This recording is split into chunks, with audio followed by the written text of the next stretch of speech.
Hello everyone, I am the storyteller and I am here to help you today. I know you use this video to fall asleep, so before that, like the video and subscribe to the channel. Also, where are you from and what time are you watching? Now get comfortable and relax. The water stain on my bedroom ceiling had always been there, a yellowed bloom spreading from some ancient leak in the apartment above. I'd lived beneath it for 3 years without giving it much thought. But that night, lying awake at 3:47 a.m., I saw the face for the first time. Not a face exactly, the suggestion of one. 2 darker spots where eyes might be, a curved line that could have been a mouth twisted in something between agony and rage. I blinked hard, rubbed my eyes until phosphones danced across my vision, looked again. Still there. The longer I stared, the more defined it became, as if my attention were developing it like a photograph in chemical solution. I told myself it was nothing. Pattern recognition, the human brain's desperate need to find meaning in chaos. We see faces in clouds, in toast, in the random distribution of minerals in rock formations. It's evolutionary biology, not supernatural visitation. The part of our brain that helped our ancestors spot predators in tall grass now conjures phantom observers from textured ceilings and wood grain. The rational explanation didn't help me sleep. The next morning, the face was gone. Or rather, it had never truly been there. Just a stain, irregular and meaningless in the gray light filtering through my blinds. I felt foolish standing on my bed to examine it closely, tracing the discoloration with my finger. Water damage. Nothing more. I made coffee, went to work, tried to forget the unease that had settled into my chest like cold sediment. But that night, there it was again. Clearer now, as if my first viewing had etched neural pathways that made subsequent recognition inevitable. The eyes, those 2 darker spots, seemed to track my movement as I crossed the room. I knew this was impossible. I understood the mechanics of pareidolia, had read about it in college psychology courses. The image wasn't moving. My perspective was changing, creating an illusion of tracking. Yet understanding didn't diminish the crawling sensation at the base of my skull. I began sleeping with the lights on. This should have solved the problem. Pareidolia thrives in ambiguity, in low light where the brain must fill gaps with assumption and pattern. Proper illumination would eliminate the shadows, the contrasts that created the illusion. Instead, the brightness seemed to sharpen the features, lending them a 3-dimensional quality I couldn't explain. The face wasn't just appearing in the stain. It seemed to be pressing through it, as if the ceiling were a membrane separating me from something patient and watchful. I stopped sleeping. Not entirely. The human body won't allow such defiance. But sleep became something that ambushed me in brief, unsatisfying intervals. I'd jolt awake with my heart hammering, certain that in the moment of unconsciousness the face had moved, had advanced some imperceptible distance closer. My logical mind knew this was exhaustion talking, knew that sleep deprivation causes hallucinations, paranoia, distorted perception. But the primitive part of my brain, the part responsible for survival, insisted that vigilance was required. The face began appearing elsewhere. At first, I dismissed these new sightings as products of sleep deprivation. Everyone knows that exhaustion warps perception, that the mind becomes unmoored without proper rest. In the bathroom mirror, steam from the shower would condense in patterns that formed the same anguished expression. In the living room, the grain of the wooden floor would align into familiar eyes, watching me from beneath the couch. The wallpaper in the hallway, a pattern I'd never particularly noticed, suddenly revealed face after face, dozens of them, a crowd of witnesses to my unraveling. I understood what was happening. Priming effect, they call it. Once your brain learns to recognize a specific pattern, it begins finding that pattern everywhere, even where it doesn't exist. I'd trained myself to see this particular configuration of features, and now my overactive pattern recognition system was running wild, manufacturing observers from randomness. This explanation satisfied my rational mind, but did nothing to stop the phenomenon. I began documenting the faces with my phone, thinking that photographic evidence would prove them non-existent, or at least show them as obviously meaningless artifacts of texture and shadow. But the camera saw them too. Not as clearly as I did. The images were ambiguous, requiring study to perceive the features. But they were there. I showed the photos to a colleague, asking casually what he saw in the patterns. He shrugged, said he could kind of see a face if he squinted, the way you can see shapes in clouds.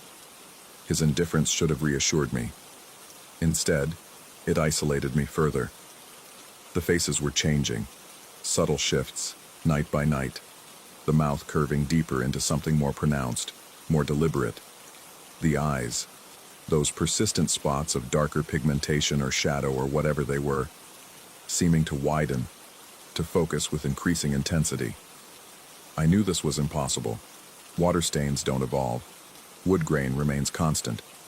The logical explanation was that my perception was changing, my exhaustion-addled brain finding increasingly elaborate patterns in static stimuli. But logic had begun to feel like a flimsy shelter against a rising tide. I researched pareidolia obsessively, reading scientific papers at 4 a.m. while the face on my ceiling watched. The studies confirmed what I already knew. Humans are pattern-seeking creatures, our brains wired to detect faces above all else. Face recognition is processed by a specialized region of the brain, activated even by the suggestion of facial features. This hyperactive face detection likely evolved as a survival mechanism. Better to see a face that isn't there than to miss a predator or adversary. The research also described how stress, isolation, and sleep deprivation intensify the phenomenon. How sensory deprivation can trigger hallucinations. How belief in the supernatural can prime the brain to interpret ambiguous stimuli as paranormal. I fit every criteria for someone susceptible to false pattern recognition. This should have been comforting. It wasn't. Because the faces had begun appearing during the day, not just in low light or ambiguous conditions, but in bright afternoon sun streaming through my windows. In the concrete wall of the parking garage at work, I'd see them arranged in grids, like a gallery of the accused. In the ceiling tiles of the office, in the random distribution of speckles on the linoleum, in the reflection of fluorescent lights on my computer monitor. Always the same basic configuration, those eyes, that mouth, but multiplied, reproduced, as if whatever I'd initially perceived had learned to propagate itself through any surface textured enough to accommodate it. My productivity suffered. I found myself staring at walls during meetings, trying to determine if the faces were really there, or if I was losing my grip on reality. Colleagues asked if I was feeling well. I claimed allergies, insomnia, stress. All true, in their way, though the underlying cause remained unspoken. How do you explain that you're being watched by patterns? That your brain's tendency toward pareidolia has become so aggressive that you can no longer look at any irregular surface without seeing observers? I consulted a doctor, carefully omitting the full extent of my experiences. I described the insomnia, the stress, the difficulty concentrating.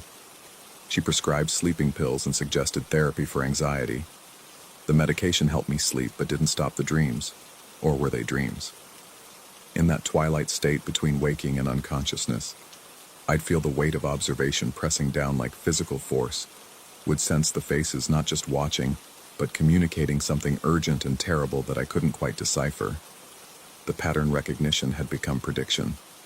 I'd walk into a room and know, before my eyes adjusted, exactly where the faces would appear, as if my brain were no longer discovering them, but remembering them, as if they'd always been there and I'd simply failed to notice. This, too, had a rational explanation. Memory and expectation shaping perception, the brain creating what it anticipated rather than objectively recording what existed. But the faces were no longer confined to static surfaces. I'd see them in crowds. Just for a moment, a pedestrian's features would align into that same expression before resolving into something normal, unremarkable. I'd see them in the mirror, not in the glass itself, but hovering behind my reflection, present in the bathroom's negative space. I'd see them in the dark behind my eyelids, phosphorescent afterimages that glowed with their own sourceless light. I stopped leaving my apartment except when absolutely necessary. This was a mistake. Isolation amplifies every psychological tendency toward instability, every minor perceptual quirk.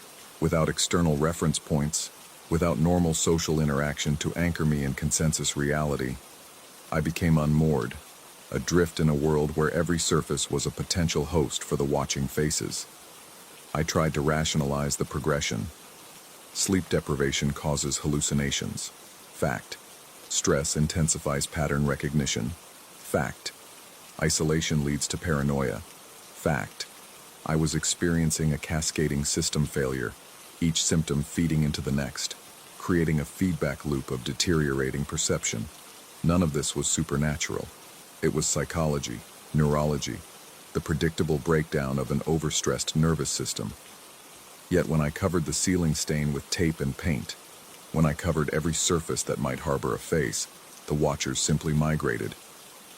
They appeared in the texture of the paint itself, in the pattern of the tape, in the very materials I'd used to obscure them, as if they weren't residing in the surfaces but in my perception of them, in the fundamental process by which I translated optical input into meaning. I contacted a friend, someone I'd been avoiding in my isolation, and tried to explain. They listened with growing concern, then gently suggested I needed professional help, that what I was describing sounded like the onset of something serious. They used words like episode and break and psychiatric evaluation. I heard the fear in their voice, the careful modulation of tone that people use when they think you might be dangerous or fragile. The conversation ended with promises I didn't keep, appointments I wouldn't make, because I'd realized something that made professional intervention seem irrelevant. The faces weren't appearing randomly. There was a pattern to their pattern, a structure to their emergence. They appeared most prominently at 3:47 a.m., the time I'd first noticed the ceiling stain. They intensified when I was alone, when I was stressed, when I doubted my perception. They receded, became ambiguous again, when I had witnesses, when I tried to document them objectively.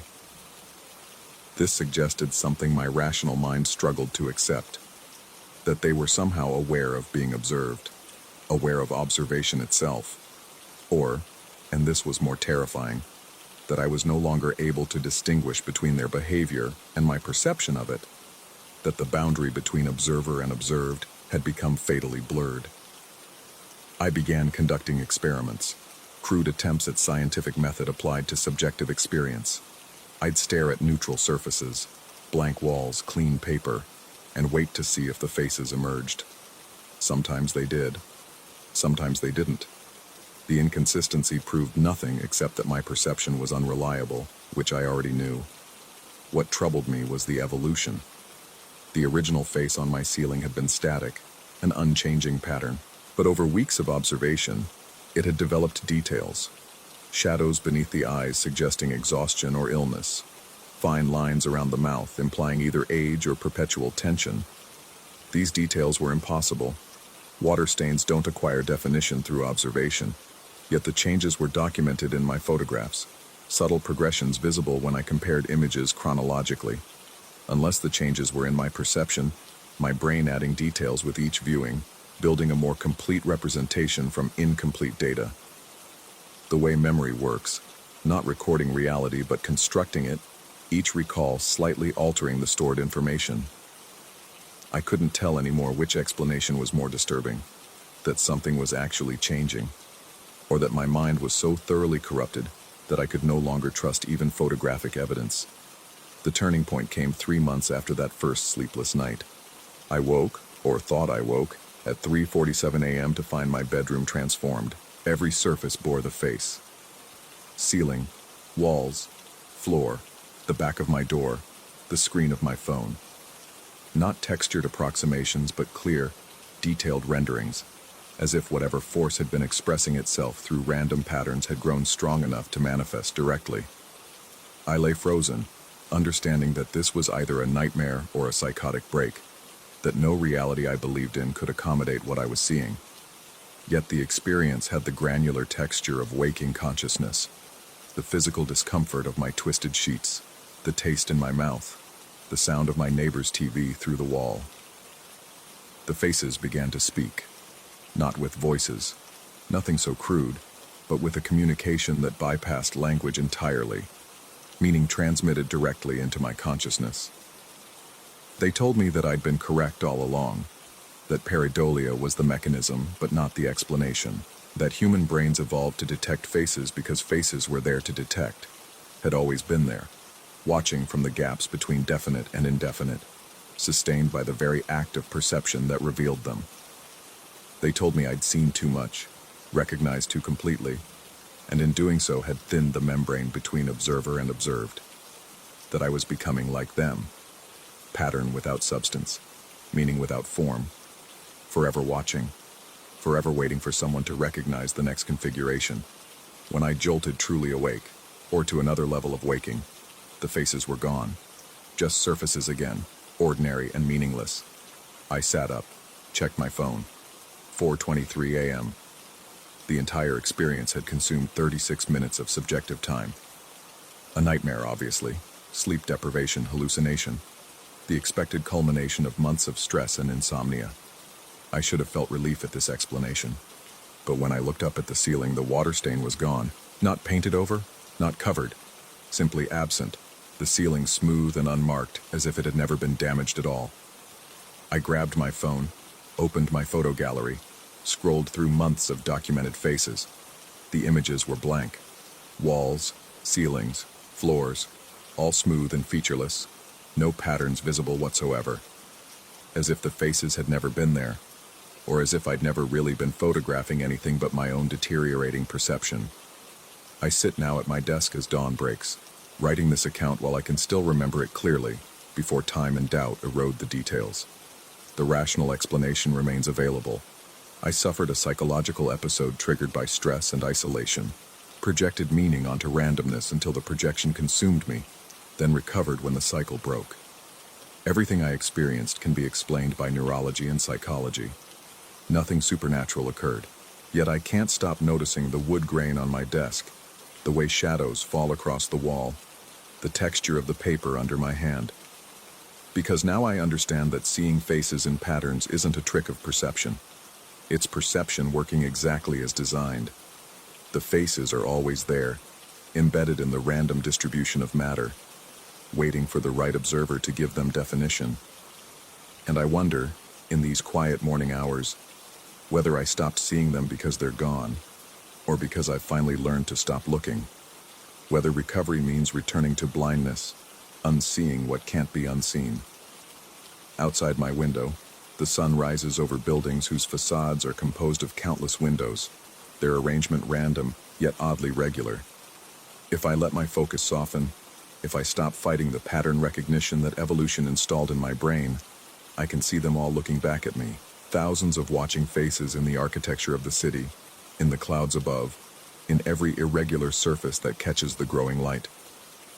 The question I can't answer, the question that will haunt every moment of whatever normal life I pretend to rebuild, is whether I'm creating these observers through the act of perception, or finally seeing what's always been there, patient and eternal, waiting for someone to recognize them fully enough to join their watching. I think I'm going to stop writing now. Going to close my eyes and try to unknow what I've learned, to retrain my brain to ignore the patterns, to see randomness as truly random, rather than as a substrate for something older and stranger than I can comprehend. But even with my eyes closed, I can feel them watching through the darkness behind my eyelids, those persistent patterns, that fundamental face my brain evolved specifically to detect. And I understand, with a clarity that transcends rationality, that whether they're real or imagined no longer matters, because I can't stop seeing them, and they can't stop seeing me. Story 2.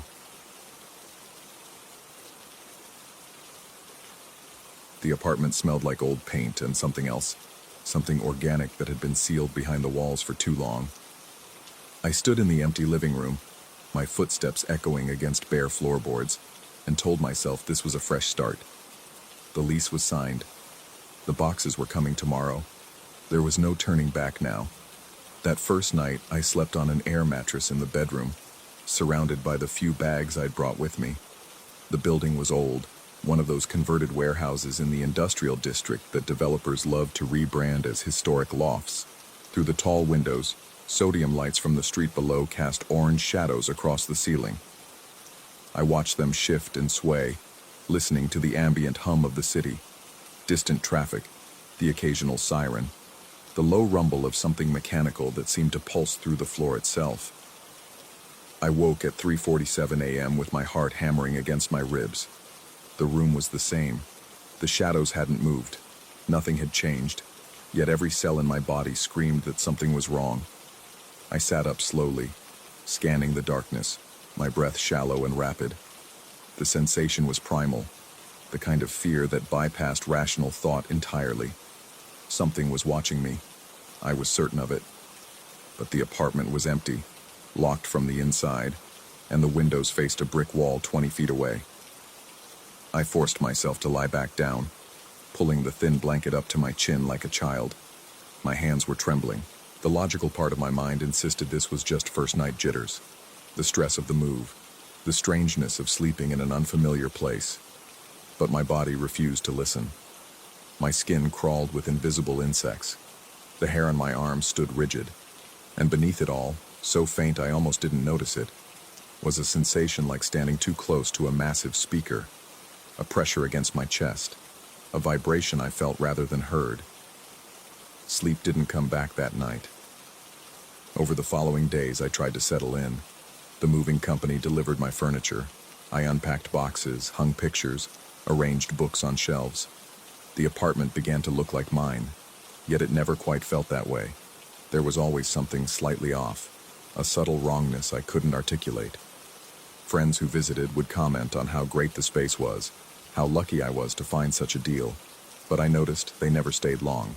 They'd shift uncomfortably after 20 minutes, make excuses about traffic or early mornings, and leave with a quickness that felt almost like escape. I started having trouble sleeping. Not insomnia, exactly. I could fall asleep easily enough. But I'd wake repeatedly throughout the night with that same primal terror clutching at my throat.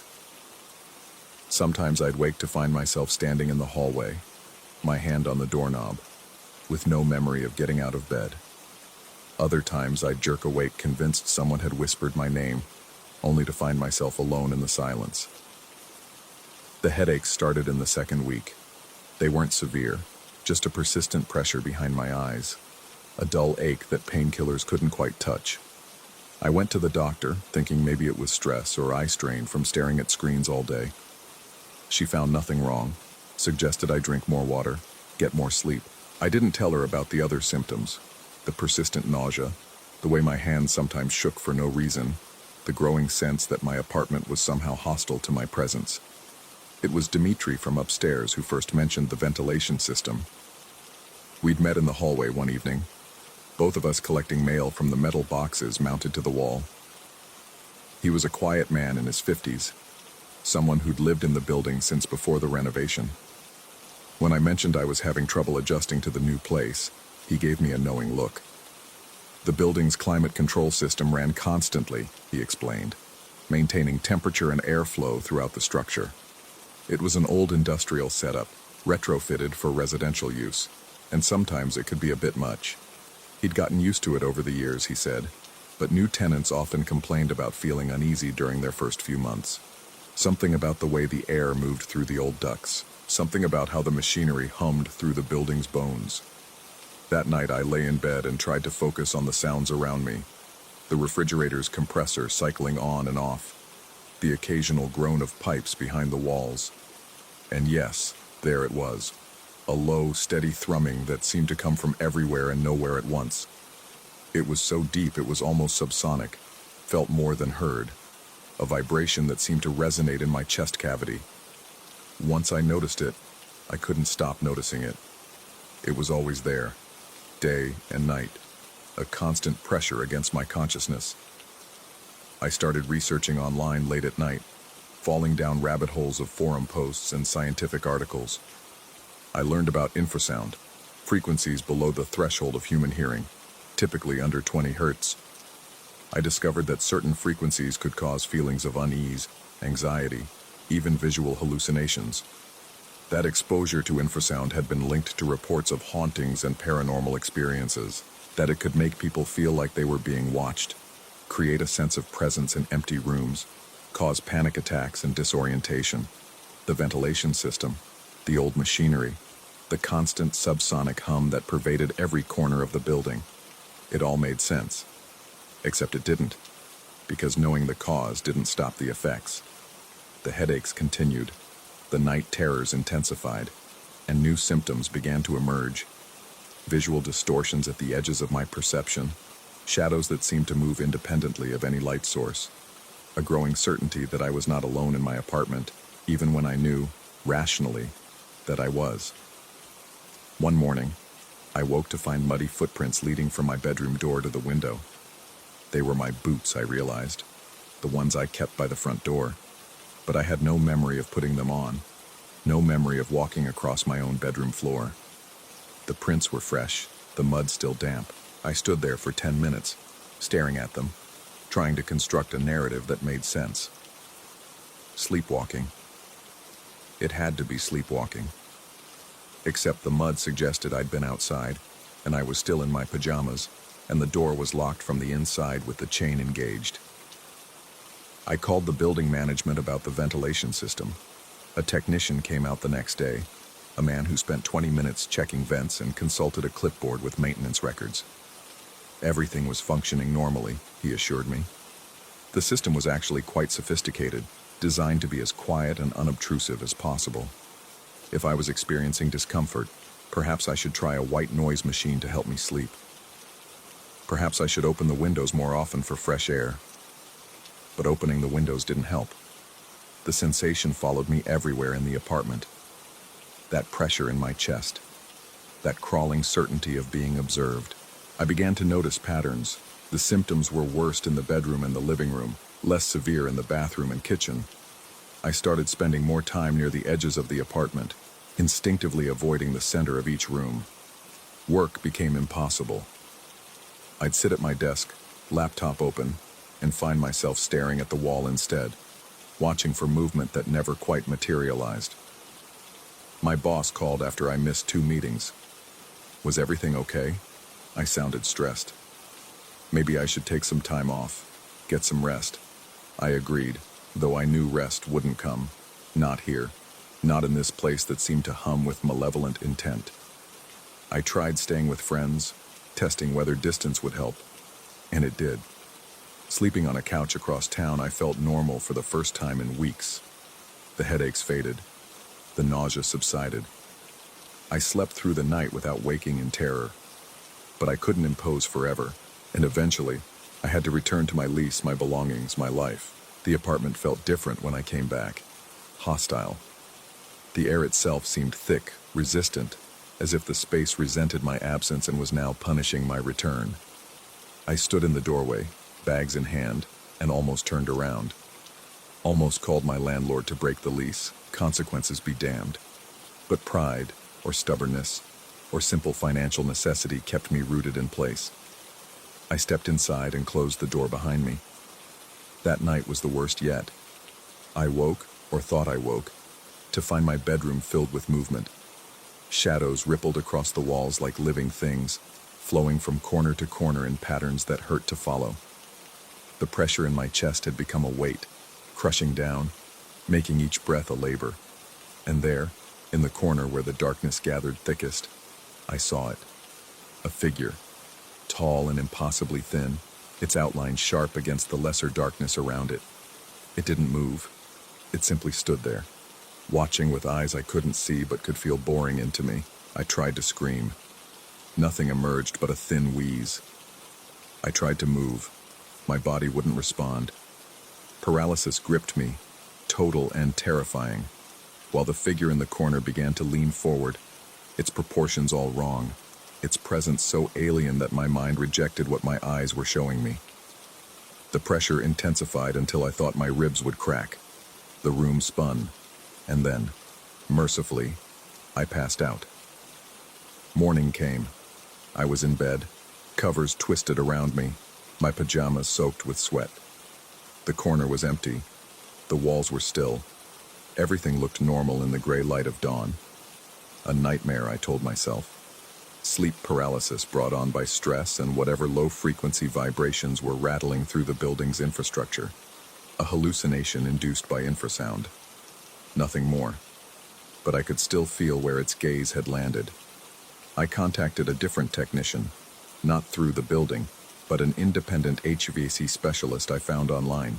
I explained my symptoms, my research into infrasound, my suspicion that something in the ventilation system was affecting me.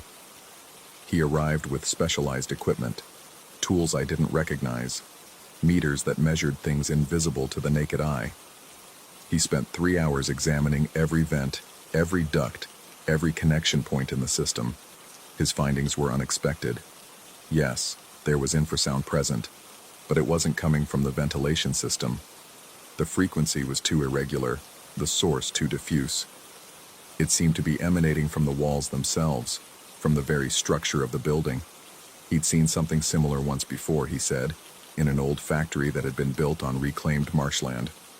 The ground beneath had been unstable, settling unevenly, causing the building to flex and resonate at frequencies that affected everyone inside.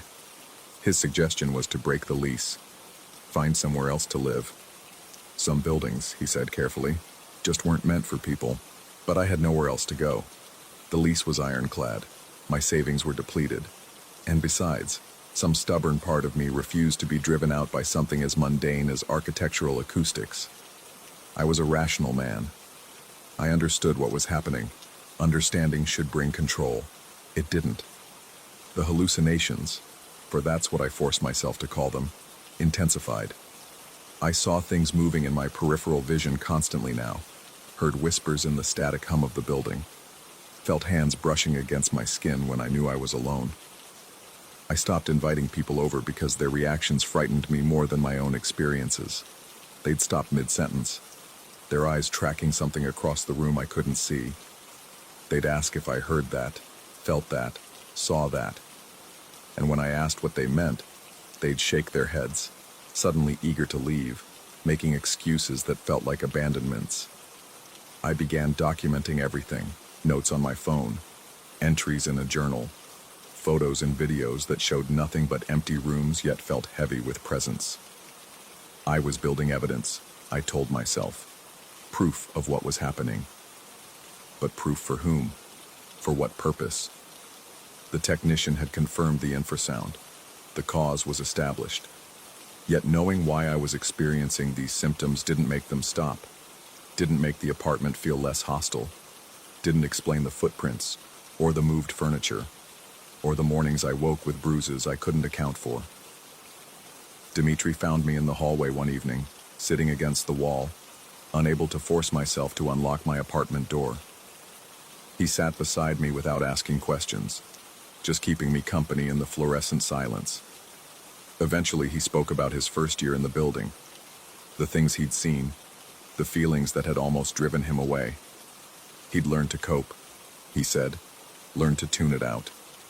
The human mind was remarkably adaptable. Given enough time, even the impossible became routine. But his eyes when he said this were hollow, and I wondered what it had cost him to adapt. What parts of himself he'd had to suppress or deny to continue living here. And I wondered if I wanted to pay that same price.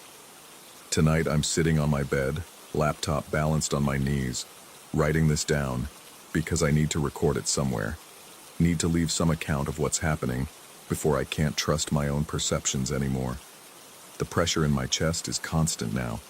The shadows are moving again, flowing across the walls in patterns that seem almost purposeful. And in the corner, always in that same corner, something is gathering. Something tall and thin and patient. The rational part of my mind insists it's the infrasound.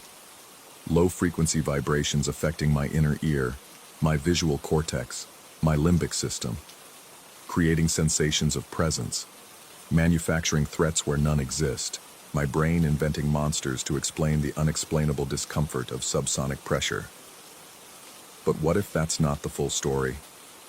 What if infrasound doesn't create these sensations? What if it just makes us sensitive to things that are already there? What if those frequencies don't manufacture presence but merely strip away the filters that normally keep us from perceiving what shares our spaces? The figure in the corner is leaning forward now. I can feel its attention like a physical weight, and I know, with a certainty that transcends rational thought, that it's been here all along. In this corner, in this building, waiting for someone whose perception had been adjusted, whose defenses had been worn down by weeks of subsonic assault until they could finally see what had always been watching. My hands are shaking as I type this. The pressure in my chest is crushing, and I'm starting to wonder if the worst part isn't the horror itself, but the question that follows. If infrasound can make us hallucinate threats that aren't there, can it also prevent us from seeing threats that are? The figure is moving now. I should close the laptop. I should run. But I can't tell anymore if the paralysis is from fear or from something in the frequencies that pervade this place. Can't tell if what I'm seeing is real or manufactured. Can't tell if I'm documenting reality or my own descent into manufactured madness. And in the end, I'm not sure the distinction matters. The terror is the same either way. The shadow reaches forward with something that might be a hand. I can't look away.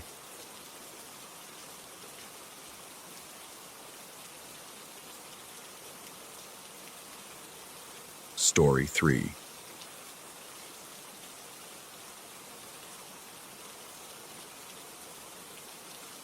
The fluorescent lights of the gas station hummed with that particular frequency that settles behind your eyeballs and stays there.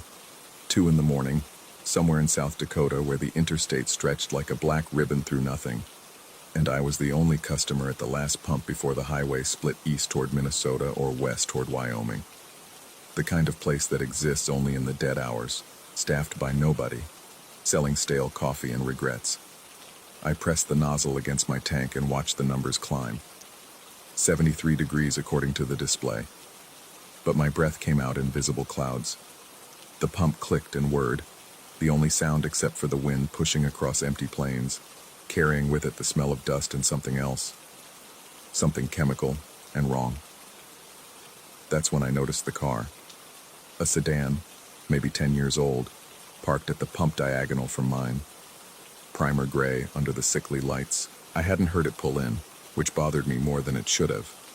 The driver's side was empty, but someone sat in the passenger seat, completely still, face turned toward me. I looked away, back to the pump display. 18 gallons. 19. When I glanced back, the passenger was still staring. Not just looking in my general direction, staring directly at me with an intensity that made my skin crawl. The figure raised one hand slowly and ran their tongue across their lips. The gesture so deliberate it felt rehearsed. Then the hand came up to their mouth, fingers moving in a chewing motion, mechanical and strange, like someone imitating eating without understanding what it meant. I grabbed my water bottle from the cup holder and took a long drink, just to have something to do with my hands. The passenger's head tracked my movement. When I brought the bottle away from my lips, my window fogged over from the inside, a perfect circle of condensation spreading outward from the center. My air conditioning wasn't running. The pump clicked off. I unscrewed the cap on my tank, hands moving through muscle memory while my eyes stayed fixed on that fogged window. The condensation shouldn't be there. The temperature was wrong. Everything was wrong. I risked another look at the gray sedan. The passenger seat appeared empty now, but I could see my own reflection in their passenger window, distorted by the angle and distance. The reflection was smiling. I wasn't smiling. My keys felt slippery in my palm as I locked down every door. The mechanical thunk of the locks engaging was the most comforting sound I'd heard in minutes. I started the engine and pulled out without looking back, my receipt still printing at the pump, a thin tongue of paper curling in the wind. 3 miles down the interstate, I finally checked my rearview mirror. The gas station was gone. Not dark, not distant. Gone. Where it should have been was just highway and the black expanse of prairie, empty under a moonless sky. I told myself it was the curve of the road, the natural dip in the landscape, but the highway had been straight as a ruler when I'd pulled in. My phone showed no signal. It had been fine at the station. I checked my messages while pumping gas, read a text from my brother asking when I'd arrive at his place in Rapid City. That felt like hours ago now, though the clock on my dashboard insisted only 8 minutes had passed. The white lines on the asphalt blurred into a single stream, and I realized I was going 95. I eased off the accelerator, heart hammering against my ribs. The highway stretched ahead, empty and infinite. No other headlights in either direction. At 2 in the morning, that was normal. That was fine. But it wasn't fine. I'd been driving this route for 3 hours before stopping at that station, and I'd passed maybe a dozen vehicles, seen distant ranch lights, the glow of small towns perched on the horizon. Now there was nothing. Just the cone of my headlights cutting through darkness so complete, it felt solid. A sign appeared. Rapid City, 89 miles. That was wrong. I'd been 40 miles out when I stopped for gas. I'd been watching the signs, counting down. Unless I'd somehow gotten turned around, driven the wrong direction without noticing. But the interstate only went 2 ways, and I hadn't left it. Had I? The steering wheel was cold under my hands, colder than it should be, and when I adjusted my grip, I felt moisture, not sweat, condensation. The inside of my windshield was starting to fog. I cranked the defrost to high. The fan roared to life, but the fog spread instead of clearing, creeping in from the edges like frost forming on a window. Except this was from the inside, and the temperature gauge showed 74 degrees inside the car. Something moved in my peripheral vision, a flicker in the passenger seat. I didn't want to look. Every instinct screamed not to look, but my eyes pulled left anyway, unable to resist. The seat was empty. Of course it was empty, but there was an indentation in the upholstery, a depression like someone had been sitting there, and the seatbelt was pulled taut across empty space, fully extended and buckled. I hadn't touched the seatbelt. My hands locked on the wheel, knuckles white.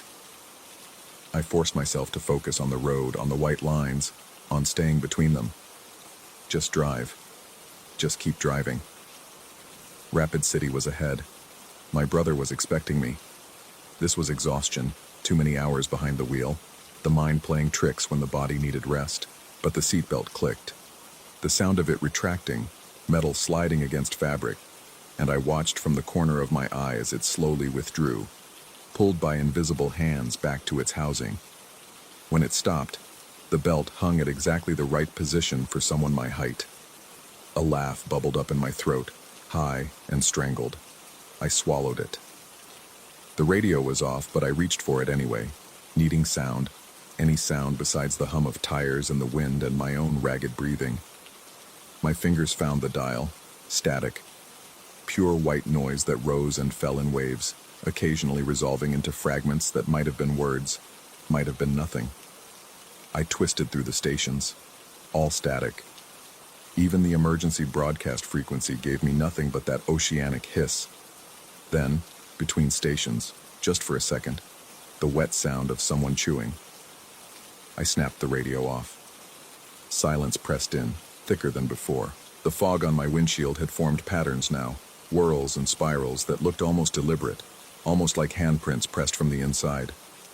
I reached out to wipe them away and stopped, my hand inches from the glass. There were handprints, small ones, child-sized. No. The instructions said no children. I pushed that thought away, refused it. Not handprints, just fog patterns, pareidolia, the human brain seeing faces in clouds, meaning in randomness. But when I pulled my hand back, my own prints remained on the glass, 5 clear marks with a 6th impression beside them, smaller, with fingers that didn't quite match the geometry of human proportions. Another sign, Rapid City, 73 miles.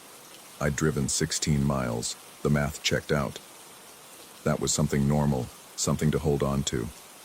The distance was decreasing. I was making progress. Soon there would be lights, other cars, the glow of the city on the horizon. The highway curved gently and my headlights swept across something on the shoulder. A car, primer gray. The same sedan from the gas station parked at an angle with its hazards flashing, painting the darkness in alternating amber. I pressed the accelerator harder. 60, 70, 80. The sedan fell behind, disappeared into the darkness. 1 mile later, there it was again. Same position on the shoulder, same flashing hazards. Impossible, but there. I stopped looking at the shoulder. I stopped checking my mirrors. I drove and drove, and the highway unreeled beneath me, and the signs counted down. 68 miles, 61 miles, 54 miles. But the darkness never changed, never lightened, and the road never offered an exit or a town or another living soul. The condensation on my windshield had spread until I was looking through a nearly opaque layer of fog. And I should have pulled over, should have stopped and wiped it clean. But I couldn't stop. Stopping was worse than driving blind. Stopping meant acknowledging this was happening, that something fundamental had broken in the geometry of the world. A voice spoke from the passenger seat, so quiet I almost missed it under the road noise. You shouldn't have looked back. My foot slammed on the brake. The car shuddered to a stop in the middle of the highway, and I sat there, chest heaving, staring straight ahead at nothing. I couldn't turn my head. If I turned my head and saw someone in that seat, saw a face and eyes and a mouth forming words, something in me would shatter permanently. You all look back, the voice continued, conversational, pleasant even. At the station, when you pull away, you always look back. I closed my eyes. You're not real. Does that matter? My hands found the door handle. I yanked it, shoved the door open, stumbled out onto the highway. The air hit me, 73 degrees that felt like ice. And I stood there in the middle of the interstate, alone under a sky without stars, without moon, without any light except my headlights pointing uselessly ahead. The car door hung open. The dome light should have been on, but the interior was dark, a darkness that seemed to pulse and breathe. I couldn't see inside. Couldn't see if the passenger seat was occupied or empty. Behind me, at the limit of my headlight's reach, something moved. Not on the road, in it. A shape rising from the asphalt itself, pulling free like someone surfacing from water, black on black and wrong in ways that hurt to perceive. I ran back to the car, threw myself into the driver's seat, slammed the door. The locks engaged without my touching them. The seatbelt snaked across my chest and clicked home, pulled tight enough to restrict my breathing. In the rearview mirror, the shape was closer, close enough now to see it wasn't one thing but many. A crowd of figures standing motionless in perfect formation, all facing my direction. As I watched, one in the back row raised a hand and moved it near its face in a chewing motion. I stomped on the accelerator. The car surged forward, engine screaming, speedometer climbing past 100. The figures receded, then vanished, and I was alone again on an empty highway going nowhere. The sign that appeared in my headlights read, Rapid City, 89 miles, the same distance as before, the same number, and ahead, just visible in the darkness, a faint glow that might have been a gas station, fluorescent lights humming with that particular frequency that settles behind your eyeballs and stays there. I thought about my brother, waiting for me in Rapid City. Wondered if he was still waiting, if he'd ever been waiting, if Rapid City was even a place that existed in the same world I was driving through now. My phone lay on the passenger seat, screen dark, no signal. The last text message still on the screen from hours or minutes or years ago. Let me know when you get close. The gas station grew larger ahead, its lights the only illumination in a landscape of absolute black. I could see the pumps now, the small building, a gray sedan parked at an angle. My fuel gauge read full. I'd just filled up. But my hands turned the wheel anyway, guiding the car off the interstate, into the pool of fluorescent light. The pump clicked and whirred as I approached, that familiar sound. Someone sat in the passenger seat of the gray sedan, completely still, face turned toward me. I put the car in park but didn't turn off the engine. In the window beside me, condensation began to form, spreading outward from the center in a perfect circle, despite the fact that the air conditioning wasn't running. I could see my reflection in the glass, distorted by the fog. The reflection was smiling. I wasn't smiling. The figure in the sedan raised one hand slowly to its mouth, and I understood with sudden, horrible clarity that this wasn't the gas station I'd left. This was the gas station I was arriving at, would always be arriving at. The eternal moment of stopping and seeing and not understanding what I'd seen. My phone buzzed. 1 bar of signal. A new message appeared. Let me know when you get close. I looked at the timestamp. 1:47 a.m., 15 minutes before I'd stopped at the gas station the first time, or the last time, or the only time, repeating forever in a loop of highway and darkness and fog that forms where it shouldn't, spelling out messages in a language I was only beginning to learn. The passenger seat beside me held an indentation, a depression in the upholstery, and I knew without looking that if I turned my head, I would see myself sitting there, lips moving in a chewing motion, tongue running across teeth, hand raising in a gesture that meant nothing and everything. The pump clicked off. The number on the display read 0. I hadn't started fueling. In my rearview mirror, I could see my car still parked on the interstate, door hanging open, hazards flashing in the darkness, empty. I was still there, standing on the asphalt, staring at something rising from the road. I was still driving, hands locked on the wheel, racing toward a destination that retreated with every mile. I was everywhere and nowhere, trapped in the space between stopping and leaving, between seeing and understanding. The figure in the sedan's passenger seat was gone. The seat was empty now, because the figure was sitting next to me, and always had been, wearing my face like a mask, breathing my breath, smiling my smile in reflections that showed the truth I'd refused to see. I reached for the door handle, ready to run, to escape, to break free of this loop.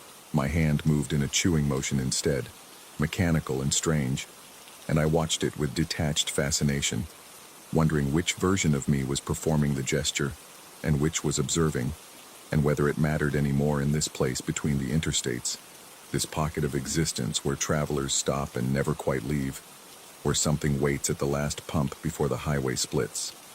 The fluorescent lights hummed, the wind pushed across empty plains. In the distance, headlights appeared on the interstate, growing closer. Someone else was about to stop for gas.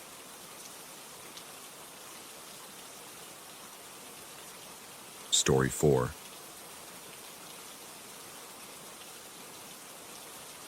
The smell hit me first. That particular combination of gasoline vapors and hot asphalt that seems to exist only at roadside stops in the middle of nowhere. My cousin had his hand on the pump nozzle, squinting against the late afternoon sun that turned everything the color of old pennies. The gas station sat exactly on the state line, one of those liminal places where the map gets fuzzy and you're not quite sure which laws apply anymore. I remember thinking how quiet it was. No other cars, no birds. Just the mechanical whir of the pump and the occasional truck growling past on the highway. Already half a mile gone by the time the sound reached us. That's when the crack split the air.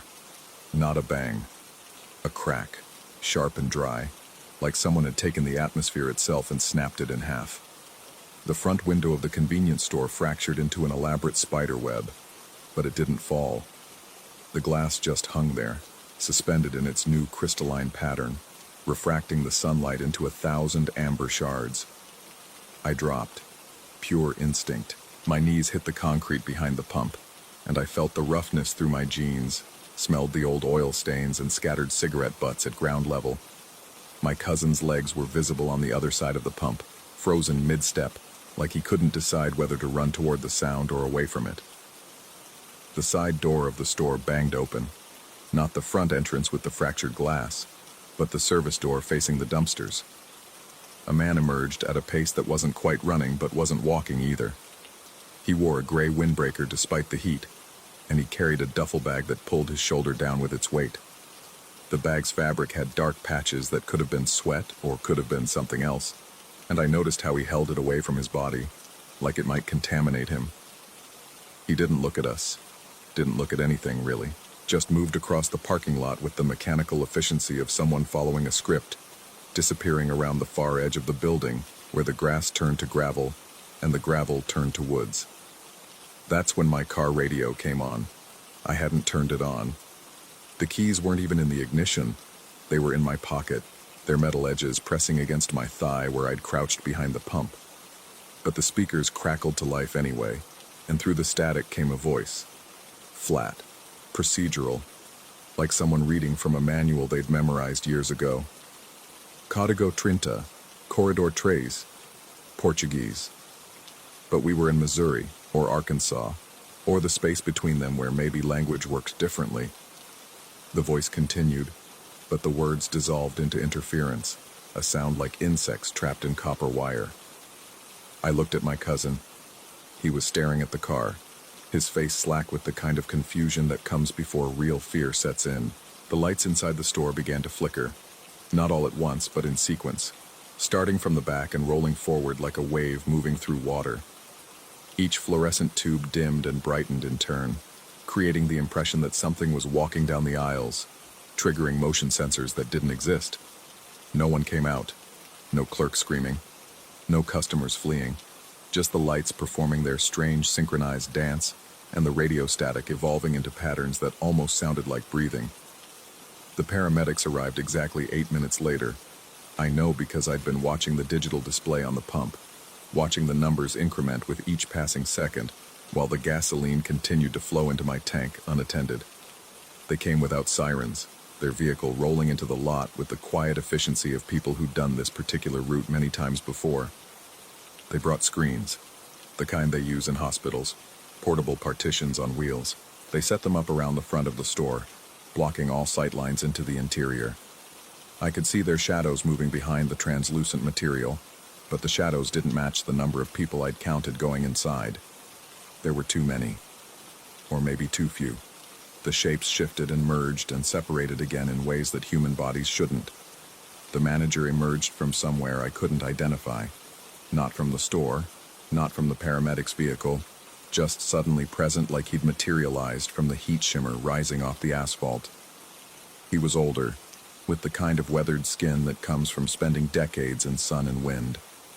He walked directly to me, his shoes making no sound despite the gritty surface of the parking lot. He asked for my receipt. The pump had stopped automatically at $40, and the paper receipt hung from the slot like a white tongue.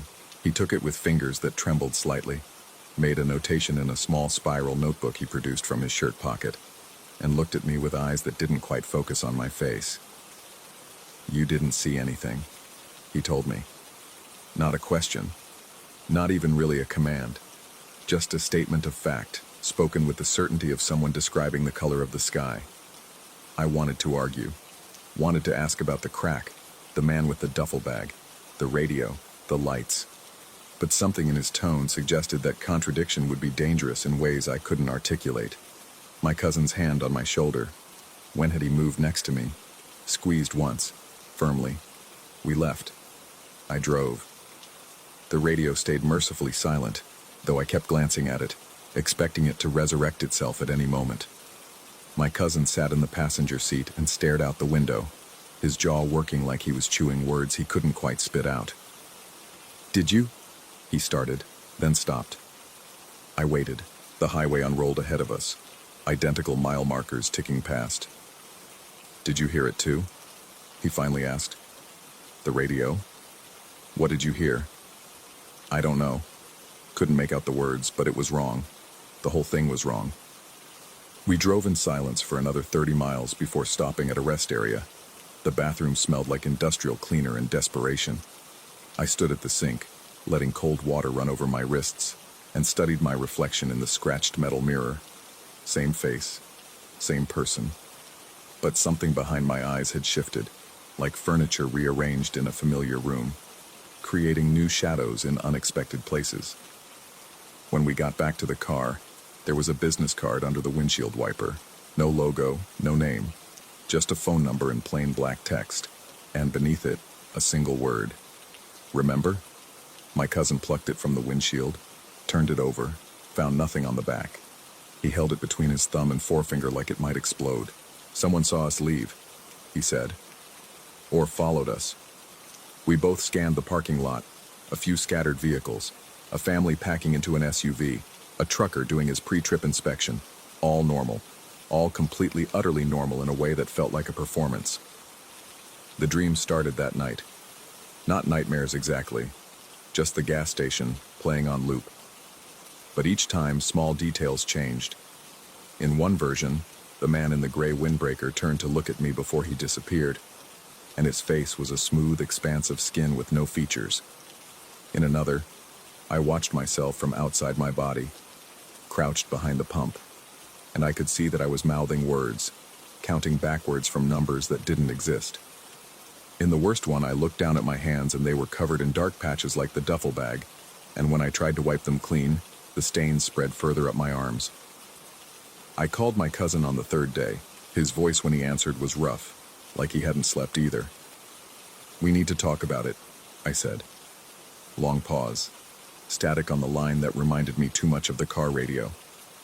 "There's nothing to talk about," he replied finally. "You heard the man. We didn't see anything." "But we did. Did we?" He sounded desperate now, pleading. "Because I've been trying to remember, and it's like trying to hold on to smoke. The more I reach for it, the less solid it becomes. Maybe we just saw a shoplifter. Maybe the window was already cracked. Maybe..." "The radio," I interrupted. "You asked me about the radio." Silence. Then, very quietly, "What radio?" My throat closed. "You asked me, in the car. You said you heard it too." "I don't remember saying that." "You're lying." "Maybe, or maybe you're remembering wrong. How do you know which of us is confused?" He hung up. I tried calling back 3 times, but he didn't answer. I started driving past gas stations compulsively, scanning for the one we'd stopped at. It should have been easy to find. State line, specific exit, distinctive layout. But every station I checked was wrong in small ways. Wrong angle to the road, wrong number of pumps, wrong placement of the convenience store door. On the 7th day, I found it. Or something like it. The windows were intact. A different brand of gasoline. But the smell was right. And the way the sunlight hit the asphalt matched the image burned into my memory. I pulled in. A different attendant worked the register. Younger. With tattoos covering both forearms in geometric patterns that seemed to shift when I wasn't looking directly at them. The fluorescent lights overhead hummed steadily. No flickering. No sequential patterns. I approached the counter. "I was here last week. There was an incident." The attendant's expression didn't change. "We don't have incidents here." "A broken window, paramedics, your manager?" "We don't have a manager. I'm the owner. Been the owner for 6 years." They gestured around the empty store. And as you can see, no broken windows. I wanted to insist, to describe what I'd witnessed in precise detail, but the words tangled in my mouth. Because now that I was here, now that I was trying to point to specific evidence, everything felt slippery. Had the window been at the front or the side? Had the man's windbreaker been gray, or had I invented that detail to give the memory shape? Had the radio spoken Portuguese, or had my mind simply assigned words to formless static? The owner was watching me with an expression I couldn't quite read. Not hostile, but not friendly either. Evaluating. "You look tired," they said finally. "Maybe you should get some rest. Memory's funny thing. Stress, lack of sleep. Brain starts filling in gaps with stories, making connections that aren't there." I left. Got back in my car. The radio sat silent and dark, mocking me with its normalcy. But as I pulled onto the highway, heading back toward home and ordinary life and the comfortable fiction that everything made sense, I glanced in the rearview mirror. Just for a second. Just long enough to see the owner standing in the parking lot, watching my car recede into the distance. A small spiral notebook held in their hand. They were making a notation. The radio crackled. Not a voice this time. Just static. But in the interference, if I listened carefully, if I really concentrated, I could almost make out a rhythm. Like breathing. Like counting backwards. Like someone on the other end of a long-distance call, waiting for me to finally understand the question they'd been asking all along. I turned the radio off. The static continued. My hands tightened on the steering wheel. The highway stretched ahead, mile markers ticking past, each one identical to the last. Somewhere behind me, a gas station sat on the border between 2 states, existing in both and neither, waiting for the next traveler to stop and witness something they would spend the rest of their life trying to forget they'd remembered. And somewhere ahead, in the space between stations, the static was waiting too. Patient, persistent, promising answers to questions I was no longer certain I wanted to ask. The echo of that dry crack still lived in my ears. Sometimes, in the quiet moments before sleep. I could feel it resonating in my bones. Not a memory of a sound, but the sound itself, preserved somehow, playing on a loop in a frequency only I could hear. My cousin stopped answering my calls entirely. I drove past his apartment once and saw his car in the lot, but when I knocked, no one answered. The lights were on inside. I could see them through the gap in the curtains, flickering in that same sequential pattern, rolling from back to front like a wave. I don't go to gas stations anymore. I let my tank run until the warning light comes on, then run it further, driving on fumes and prayers until I'm somewhere busy.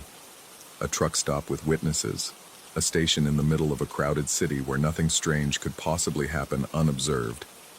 But sometimes, late at night, when the radio is off and the house is silent, I hear it.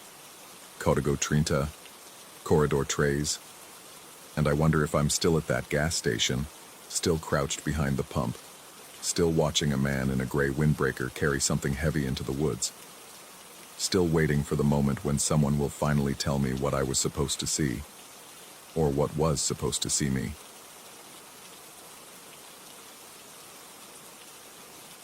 Story 5.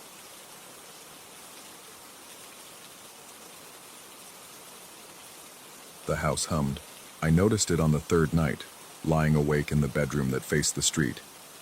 Not the usual hum of a refrigerator or the distant drone of traffic. This was something else entirely. Something that seemed to originate from within the walls themselves. A low-frequency vibration that I felt more than heard, resonating in my teeth and the hollow spaces of my skull. The real estate agent had called the place charming and full of character. What she'd meant was old. Built in 1923, the two-story Craftsman had been through 4 owners in the last decade alone. The landlord, a man named Castellanos who communicated exclusively through terse emails, had been eager to rent it to me at a price that should have raised more flags than it did. But I was desperate. The divorce had left me scrambling for affordable housing, and the place came furnished, which meant I could move in with nothing but my laptop and a suitcase of clothes. The hum wasn't constant. It came and went, sometimes absent for hours, other times persisting through entire evenings. I'd find myself pausing mid-sentence while typing, fingers hovering over the keyboard, listening to that subsonic pulse threading through the floorboards. At first, I attributed it to the ancient electrical system, the kind of wiring that probably hadn't been updated since Eisenhower was president. The outlets were the old 2-prong type, and the fuse box in the basement looked like something from a museum. But then the other thing started. It began with the sensation of being watched. I'd be working at the desk in the living room, absorbed in editing a client's manuscript, when a prickling awareness would crawl up the back of my neck. I'd turn, expecting to see someone standing in the doorway, but there was never anyone there. Just the empty hallway stretching toward the kitchen, afternoon light slanting through dusty windows, illuminating nothing but air and absence. I told myself it was the stress of the move, the adjustment to living alone after 12 years of marriage. The mind plays tricks when you're isolated, when you spend too many hours in silence, broken only by the clatter of your own keyboard. I'd read about it, how solitary confinement could induce hallucinations, how the brain, starved for stimulation, would manufacture its own. But I wasn't in solitary confinement. I was just alone. The sensation grew stronger in certain rooms, the bedroom especially, and the small office on the second floor that I'd converted into a workspace after deciding the downstairs desk wasn't getting enough natural light. I'd sit there in the afternoons, sunlight streaming through the western window, and feel it, a presence hovering just beyond the periphery of my vision. If I turned my head quickly enough, I'd catch something, not quite a shadow, not quite movement, dissolving into the corner where the wall met the ceiling. I started sleeping with the lights on. The hum intensified. On the 5th night, it woke me at 3:47 a.m., so loud I could feel it in my chest, a subsonic thrumming that made my heart beat irregularly, skipping and stuttering like a damaged record. I lay there in the amber glow of the bedside lamp, staring at the ceiling, watching the old plaster seem to ripple and breathe. When I blinked, the rippling stopped. When I opened my eyes again, it resumed. I got up and walked through the house, checking every appliance, every outlet. The refrigerator was silent. The water heater in the basement sat dormant and cold to the touch.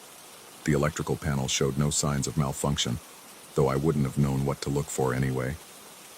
Everything appeared normal, yet the house continued its mechanical respiration, in and out, a rhythm that matched no heartbeat I'd ever known. In the bathroom mirror, my reflection looked older than it should have. The shadows under my eyes had deepened, and there was a gauntness to my cheeks that hadn't been there a week ago. I'd been eating, hadn't I? I tried to remember my last meal and came up blank. Time was becoming slippery, hours dissolving into one another like watercolors bleeding on wet paper. The next morning, I called an electrician. He arrived that afternoon, a heavy-set man with calloused hands and a skeptical expression. He spent 2 hours examining the wiring, testing outlets, checking the breaker box. When he emerged from the basement, he was shaking his head. "Everything looks fine," he said, though his tone suggested confusion rather than certainty.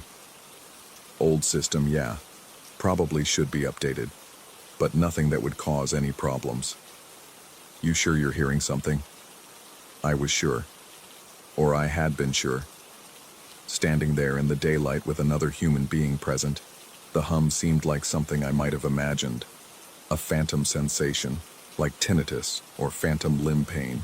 I thanked him and paid his fee, watching through the window as his van pulled away, leaving me alone again with the house and its secrets. That night, I saw her for the first time. I was in the upstairs office working late on a project that had absorbed me for hours. The work was good, better than I'd done in months, and I was riding a wave of creative momentum that made time irrelevant. The hum was present but distant, almost comforting now, like white noise. I'd learned to work through it, to let it fade into the background of consciousness. Then the temperature dropped. It happened so suddenly I gasped, breath misting in air that had been warm moments before. The lamp on my desk flickered, dimmed, brightened again. And in that moment of fluctuating light, I saw her reflected in the darkened window. A figure standing behind my chair, features obscured but unmistakably feminine, dressed in what looked like a nightgown from another era. I spun around. Nothing. Empty room. Just my desk, my chair, the filing cabinet in the corner casting its long shadow across the hardwood floor. My heart hammered against my ribs, a frantic rhythm that had nothing to do with the house's subsonic pulse. I stood frozen, listening to the blood rushing in my ears, waiting for something else to happen. The temperature remained cold, though not as extreme as that initial plunge. Goosebumps prickled across my arms and neck. I didn't sleep that night. Couldn't. I sat in the living room with every light blazing, laptop open but ignored, watching the doorways and windows for movement that never came. Dawn arrived with excruciating slowness, gray light seeping through curtains, gradually washing away the shadows that had seemed so threatening in the dark. I should have left. Should have packed my things and found somewhere else to stay. Consequences be damned. But there was something keeping me there. Not quite compulsion, but something close. A curiosity that overrode my fear. A need to understand what was happening before I ran from it. Besides, where would I go? Back to my ex-wife, admitting failure and instability. To a hotel I couldn't afford? The rational part of my mind insisted there had to be an explanation, something concrete and mundane that would make sense of everything once discovered. Over the next few days, I began researching. Sleep deprivation and isolation could cause hallucinations. I knew that. But carbon monoxide poisoning could too, and old houses were notorious for it. I ordered a detector online, paid for overnight shipping, and installed it as soon as it arrived. The readings were normal. No deadly gas slowly poisoning my brain. No chemical explanation for the visions. I found articles about electromagnetic fields and their effects on the human brain. The temporal lobe, responsible for processing sensory input and memory, could be stimulated by certain frequencies of electromagnetic radiation. Strong enough fields could induce feelings of being watched, could create hallucinations, could even generate the sensation of a supernatural presence. Old, faulty wiring could produce exactly these kinds of fields. especially in houses where the electrical system was decades out of date. It made sense. It was logical, scientific, explainable. The hum I heard wasn't a hum at all. It was my own brain responding to electromagnetic stimulation. The figure I'd seen was a hallucination, a misfire of neurons triggered by invisible radiation pulsing through the walls. I wasn't going crazy. I was being affected by environmental factors beyond my control. The relief lasted exactly 3 hours. Because that night, when I came downstairs for water, I found the kitchen rearranged. Not dramatically. Nothing was on the floor or broken. But the chairs that had been pushed under the table were now pulled out, arranged in a circle as if for a meeting. The cabinet doors I always kept closed stood open, revealing neat rows of dishes I didn't remember unpacking. And on the counter, spelled out in alphabet magnets that definitely hadn't been on the refrigerator before, were 3 words: "Leave this place." My hands shook as I photographed it with my phone, needing evidence that I wasn't imagining this. The image captured everything exactly as I saw it. The chairs, the cabinets, the message.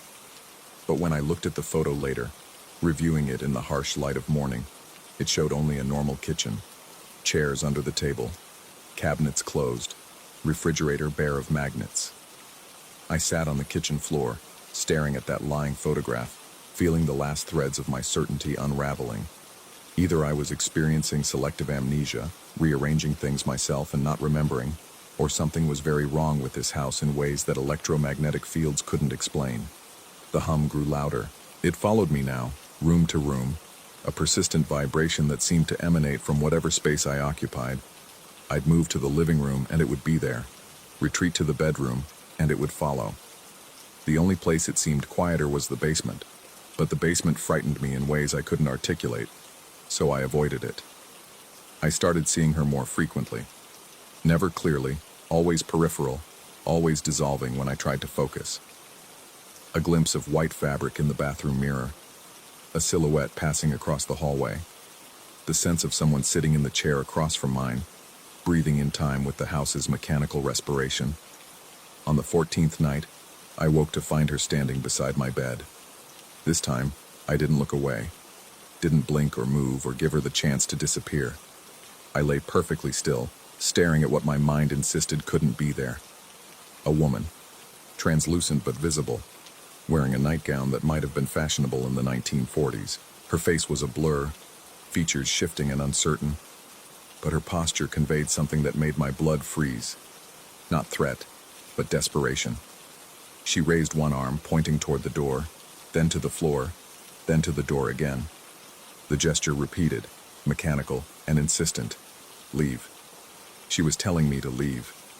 Or, another thought occurred with crystalline clarity. My own subconscious was manifesting her, using the electromagnetic stimulation as a canvas for my deepest anxieties. My brain, recognizing danger it couldn't consciously articulate, was creating this warning in the only language trauma understands: imagery and symbolism. The next morning, I called Castellanos. His response was curt, typed on a phone with autocorrect clearly disabled. No early termination, contract binding, penalty for breaking lease substantial. I considered it anyway, considered eating the financial loss and getting out. But something held me back. Pride, stubbornness, or something darker. The work I'd been producing in this house was the best of my career. Despite the sleepless nights and hallucinatory episodes, my writing had achieved a clarity and depth I'd never managed before. Clients were impressed. My reputation was recovering from the professional slump that had preceded the divorce. Whatever was happening here, electromagnetic fields stimulating my temporal lobe or actual supernatural presence, it was somehow enhancing my creative capacity. Was that worth the cost? I made my decision. I would stay, but I would document everything. Keep a journal of experiences, take photos, record audio. If this was brain damage from electromagnetic exposure, I'd have evidence for a lawsuit against Castellanos. If it was something else, I didn't let myself finish that thought. The journal entries grew increasingly disjointed. I'd write about seeing the figure in the upstairs window, then find the entry deleted the next day with no memory of removing it. I'd record audio of the hum, only to play it back and hear nothing but silence punctuated by my own breathing. The photographs showed empty rooms, but I knew with absolute certainty, that they'd been occupied when I took them. Time became more liquid. I'd sit down to work at 2 p.m. and look up to find it was midnight, hours passing in what felt like minutes. Or the reverse, staring at the clock, watching seconds stretch into eternities, each tick of the hand a small eternity. The presence, whether hallucination or entity, was constant now. I'd grown almost accustomed to it, to the sensation of being perpetually observed.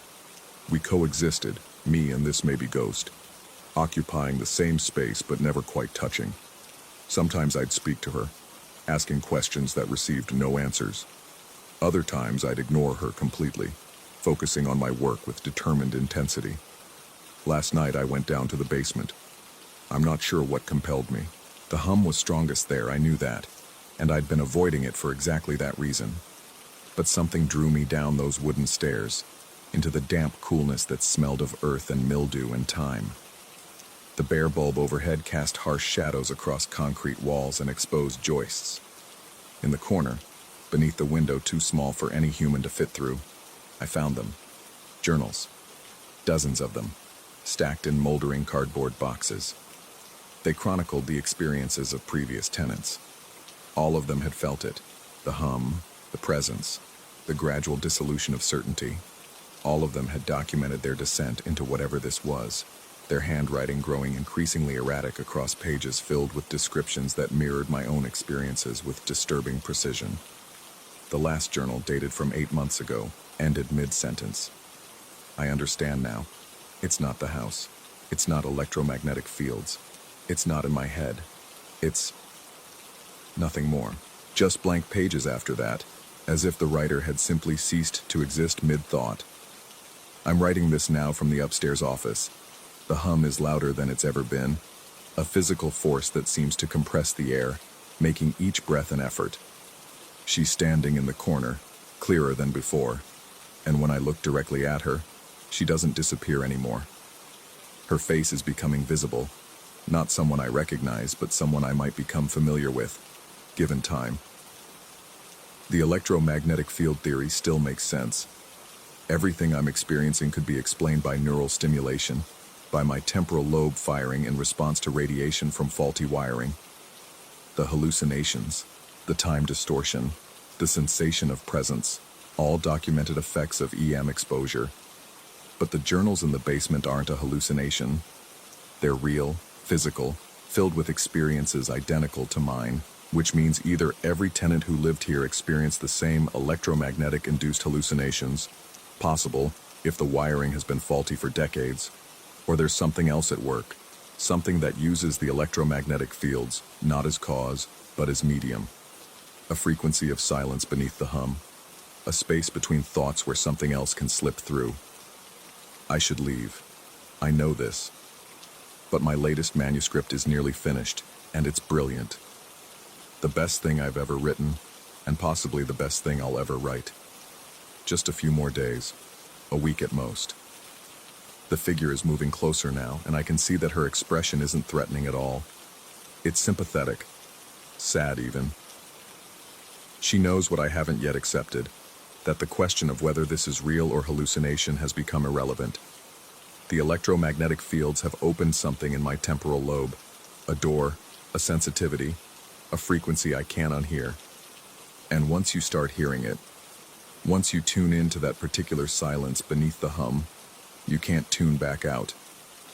The house hums, and I hum with it, and somewhere in that resonance, I'm becoming part of whatever this place is. Not dying. That would be too simple. Transforming, perhaps. Or just tuning in. I'll finish the manuscript, then I'll decide whether to leave. But I think we both know I won't.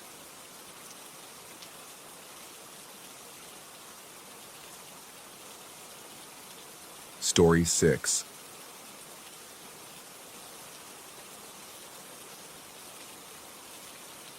The apartment smelled wrong from the first moment I stepped inside. Not rotten, not moldy. Nothing I could identify or complain about to the landlady who stood in the doorway behind me, keys jangling in her weathered hands. It was more like the air itself had grown stale from disuse, thick with the residue of previous occupants whose presence still clung to the walls like humidity.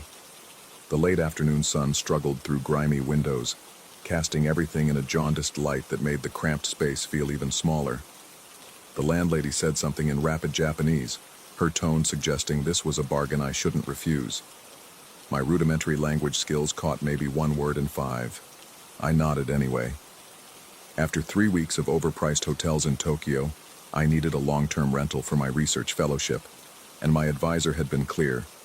The grant money wouldn't stretch to luxury accommodations. This neighborhood in the older part of the city would have to do, even if the building had probably stood since before the war. Even if the tatami mats showed wear patterns from decades of footsteps. Even if something about the place made my skin prickle. I paid the deposit in cash.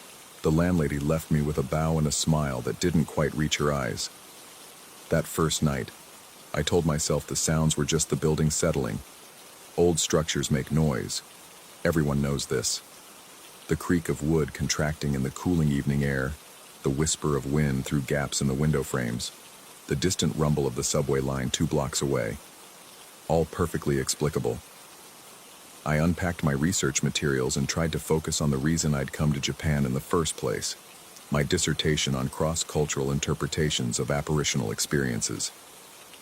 6 months of interviews, observations, and archival research stretched ahead of me. The irony wasn't lost on me even then.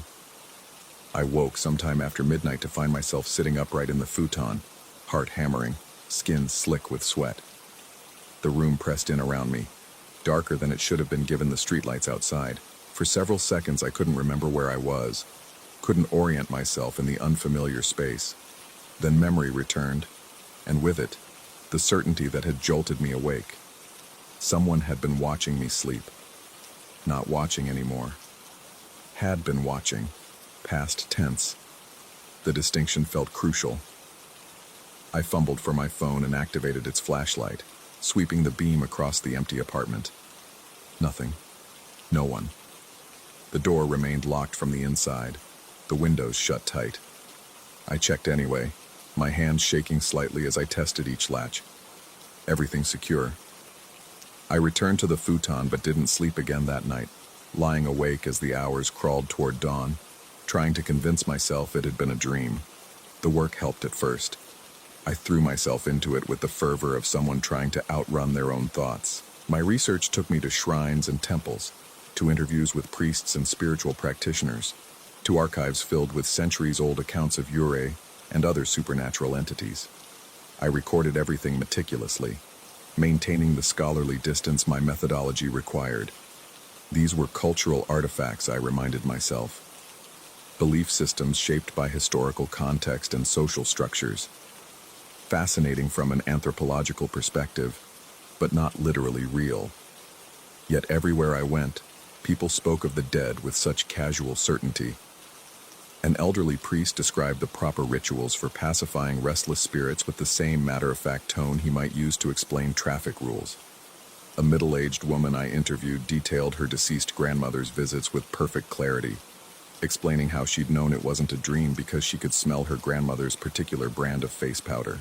A college student told me about the shadow she sometimes glimpsed in her peripheral vision, always in the same corner of her apartment, always disappearing when she turned her head. I typed up their accounts with increasingly unsteady fingers, telling myself I was just tired, adjusting to the new environment, probably not eating well enough. The rational explanations piled up like sandbags against a rising flood. 3 weeks into my stay, I woke to find the tokonoma alcove rearranged. I'd placed my laptop and research notes on the raised platform, but now they sat on the floor beside it, while the empty space held only shadows. I stood staring at the alcove for a full minute, trying to remember if I'd moved the items myself.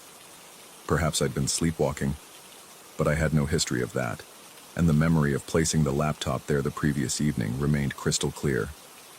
The apartment began to feel different after that, smaller maybe, or the walls somehow closer than they'd been. I started noticing things I'd overlooked before.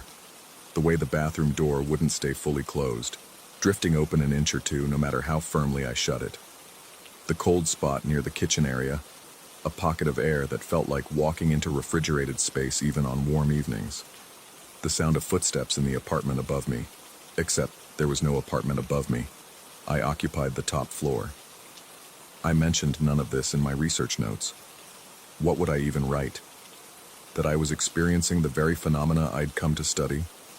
That my carefully maintained academic objectivity was eroding like old paper exposed to moisture?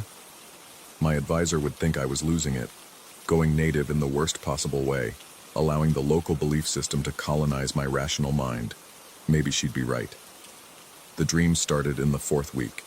Not nightmares exactly, nothing overt enough to wake me screaming.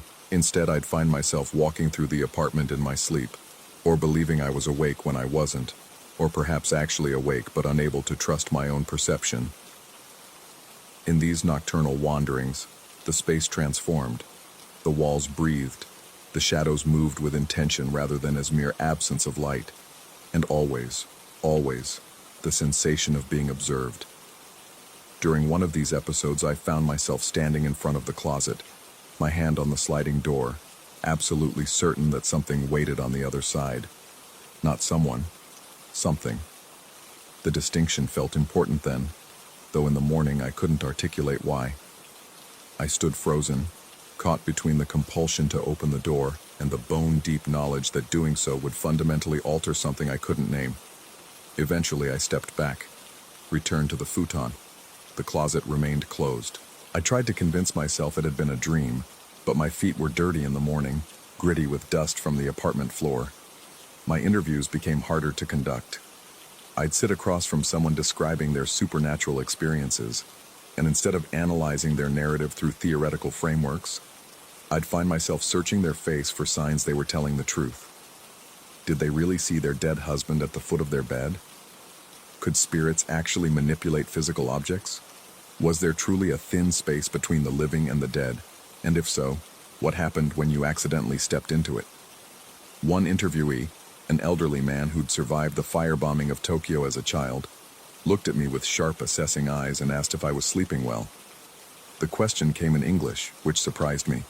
He'd been speaking Japanese up until that point. I assured him I was fine, thank you. He nodded slowly, then told me about a concept I'd encountered before in my research but never fully understood.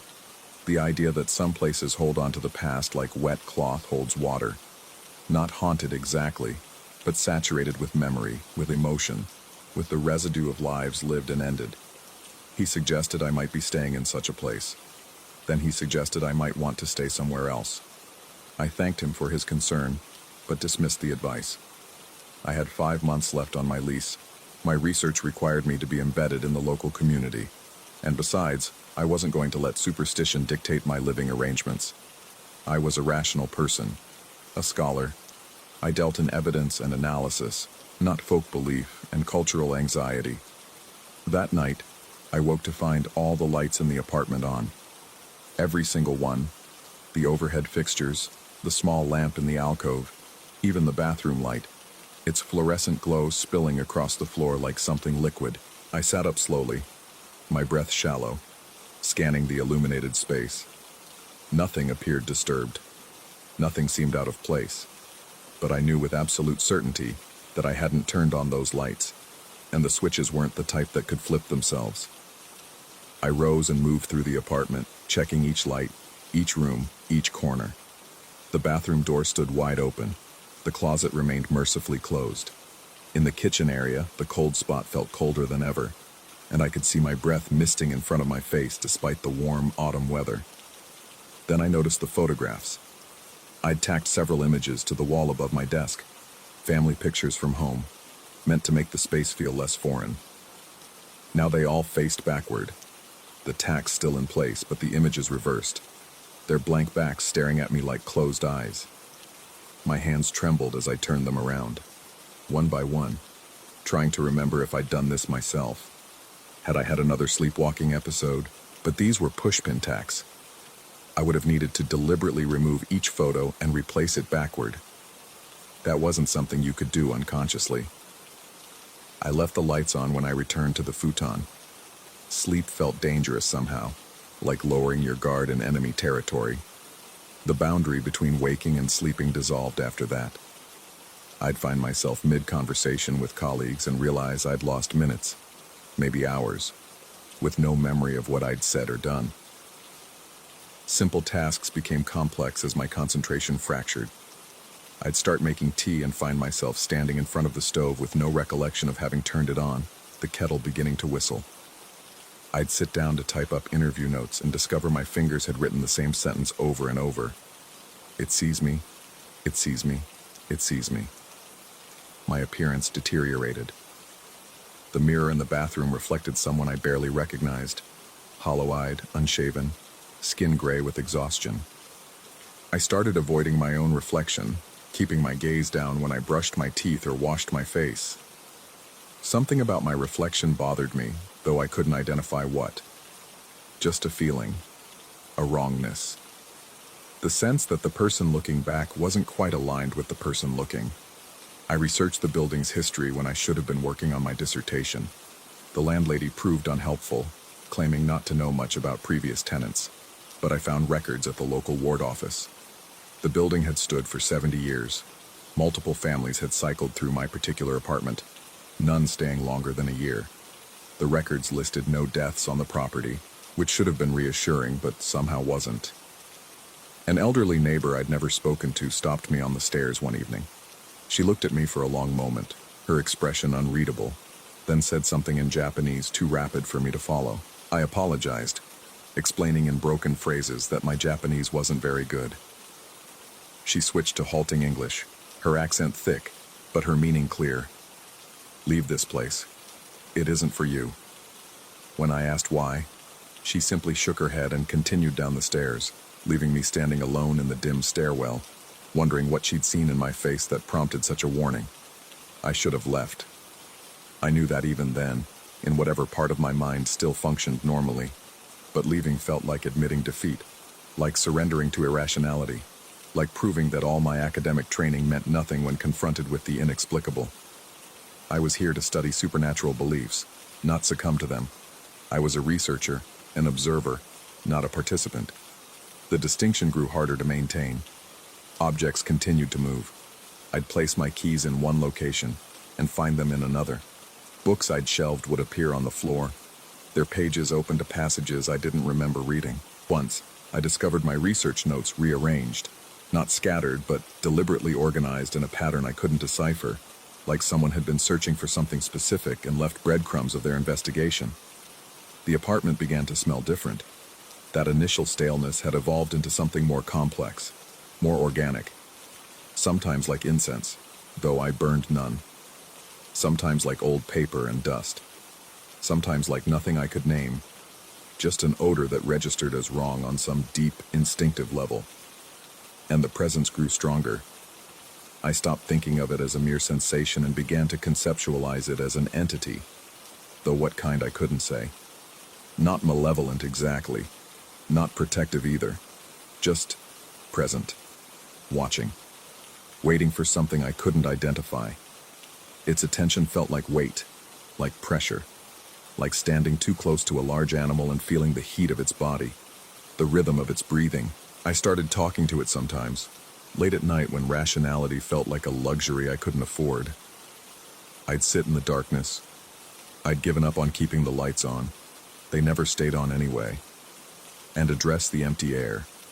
I asked who it was, what it wanted, why it had chosen me, if it had chosen me, or if I'd somehow chosen it by coming to this place, this building, this specific apartment in a city of millions. It never answered, not in words. But sometimes in the silence following my questions, I'd hear sounds I couldn't quite identify. A shifting, a settling, like something adjusting its position in response to being acknowledged. My advisor emailed, concerned about my progress reports growing increasingly sparse and incoherent. I assured her everything was fine. I was simply deeply immersed in the research.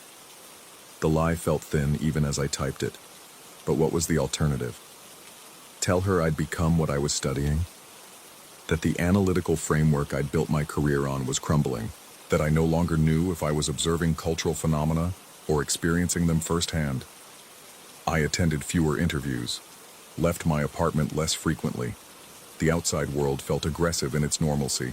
Bright lights, loud sounds, people moving with purpose and certainty. Inside my rented space, time moved differently. Day and night lost their distinction.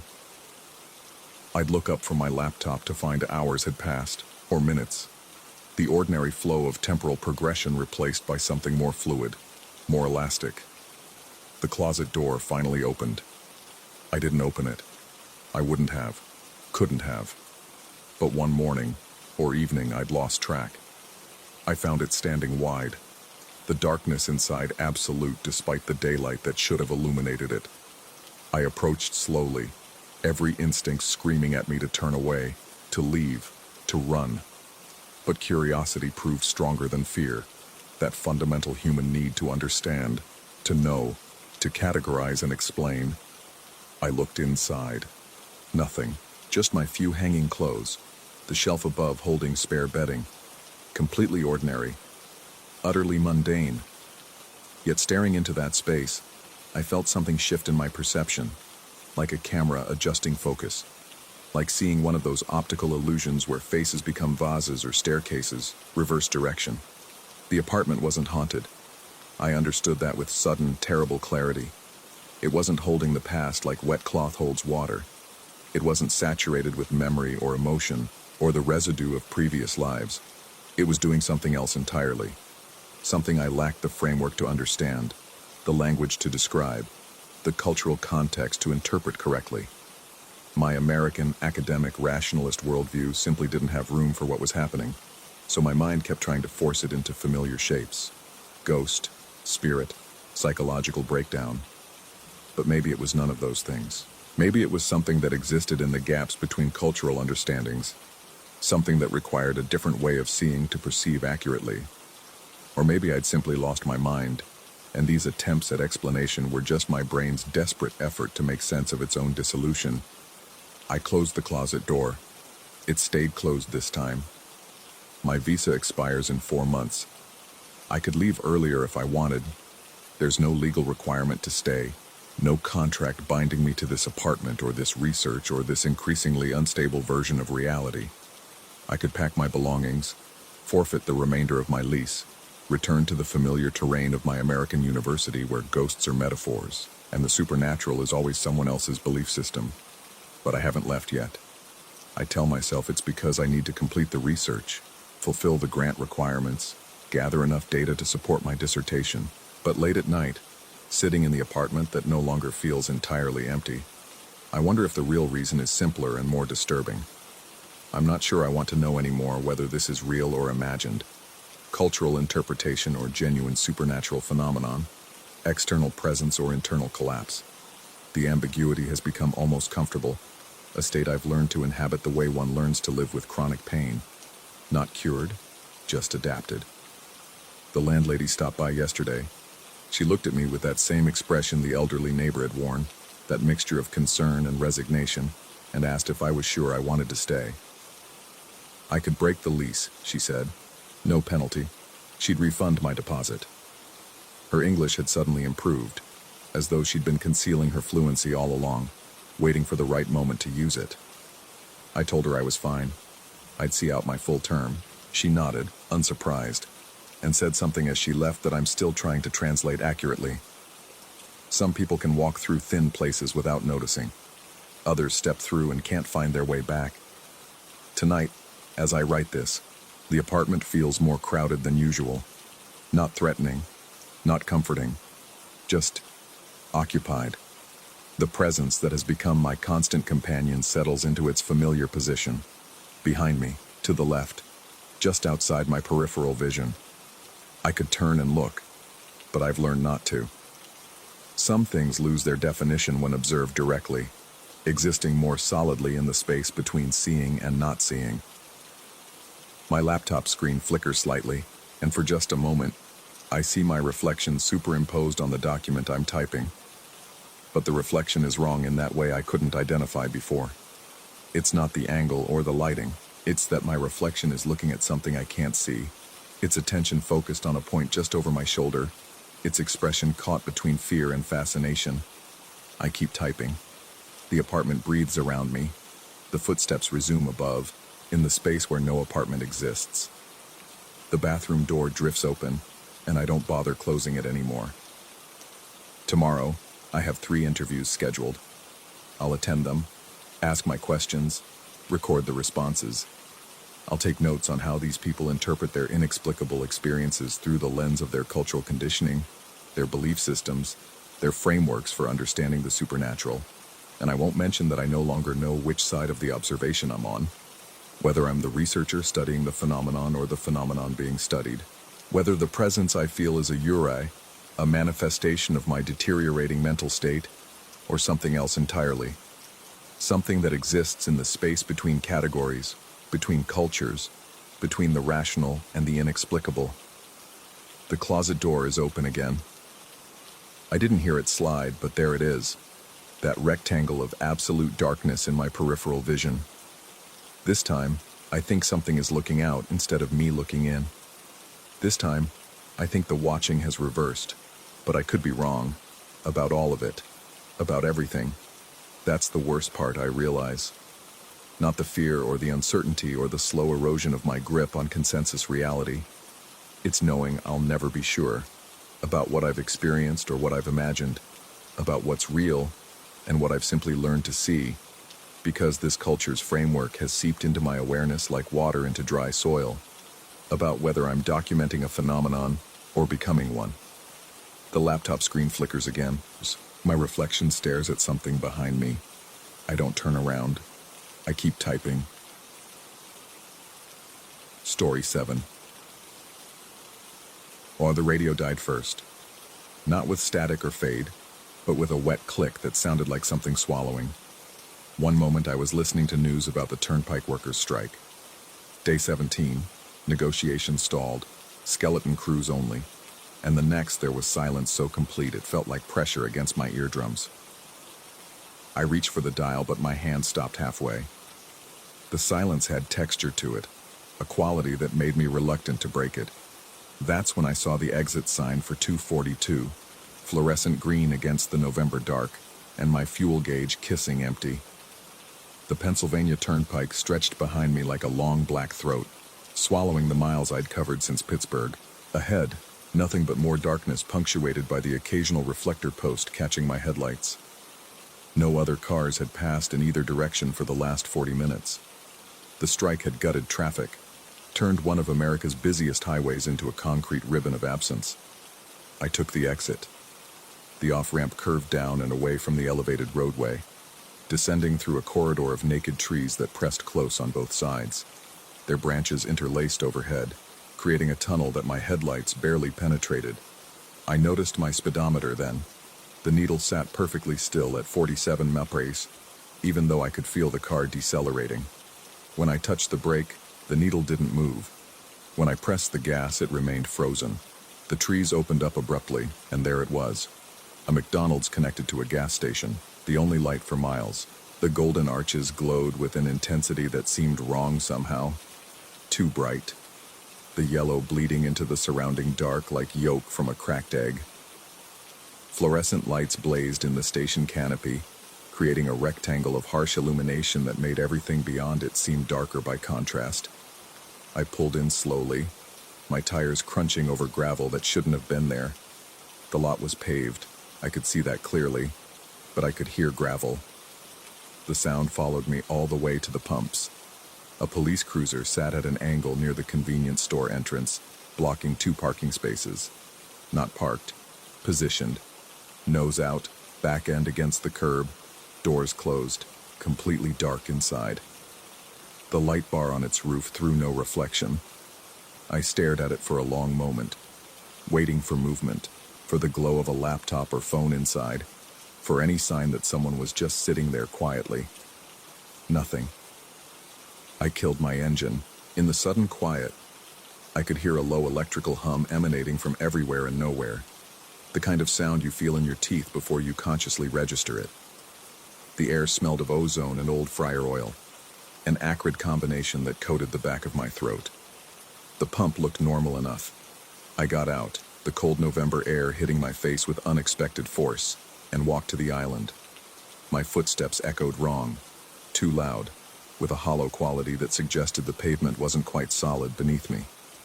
When I slid my credit card into the reader, the screen remained black for a count of 5 before displaying 2 words in blocky green text, "Out of service." I tried again, slower this time, making sure the magnetic strip aligned properly. Same result, same delay, same 2 words. "It works fine. Try it again." The voice came from my left and I spun toward it. A man stood at the edge of the canopy, just where the light met the dark. Medium height, wearing a windbreaker despite the cold, holding an umbrella at his side even though the sky was clear. I hadn't heard him approach, hadn't seen him in my peripheral vision. He had simply appeared, as if he'd been standing there the entire time, and I'd only just now acquired the ability to perceive him. His face was wrong in a way I couldn't immediately identify.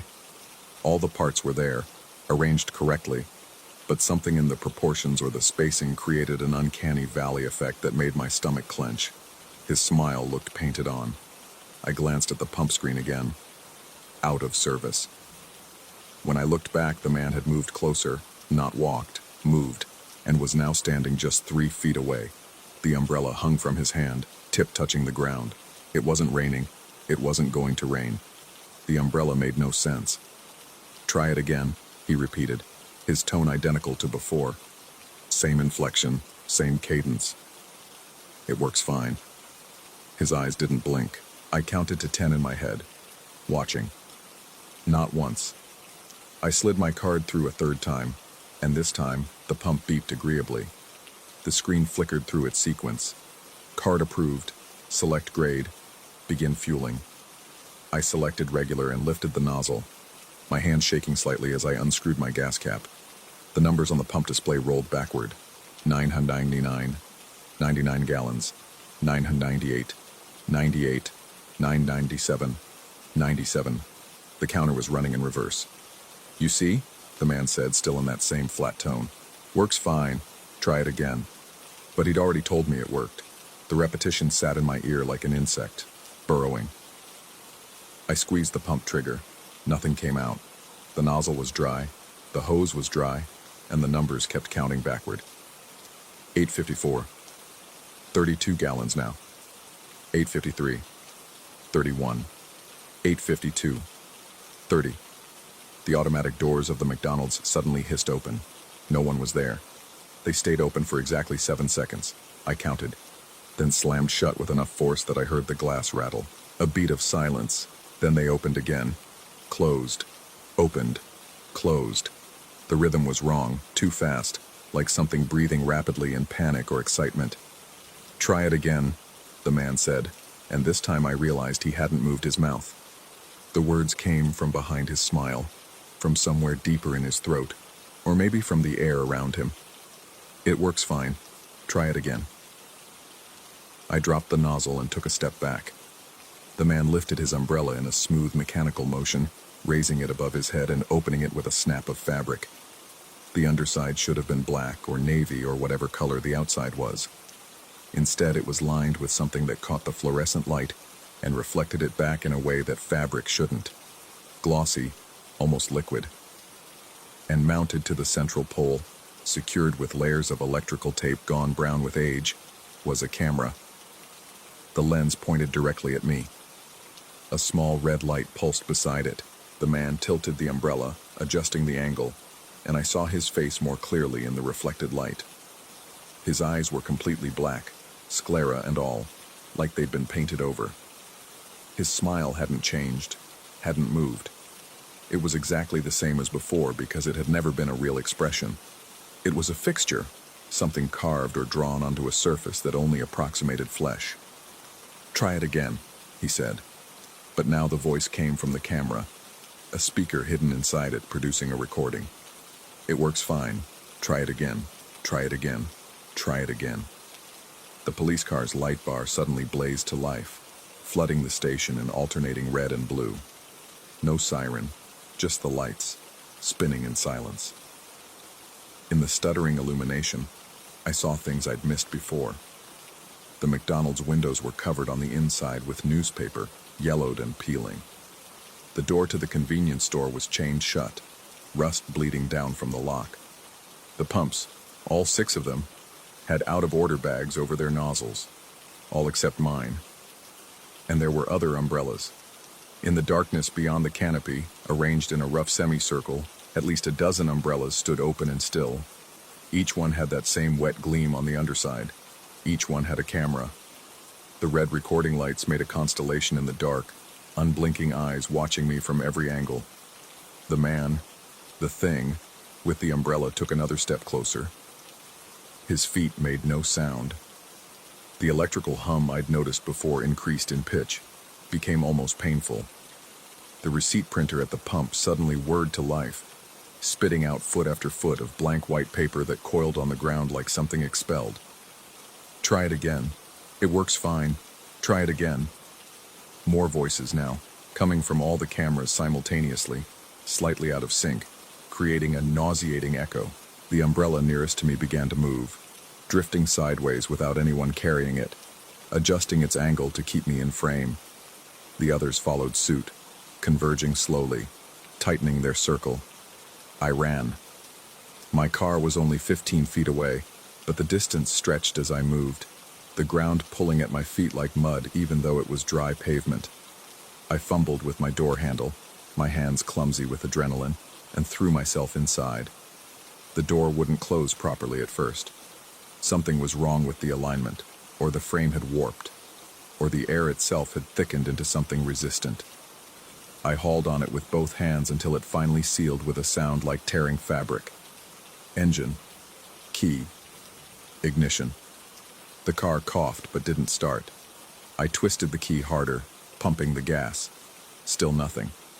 Through my windshield, I watched the umbrellas gliding closer, smooth and purposeful, the man-shaped thing standing perfectly still among them with its permanent smile and drowned eyes.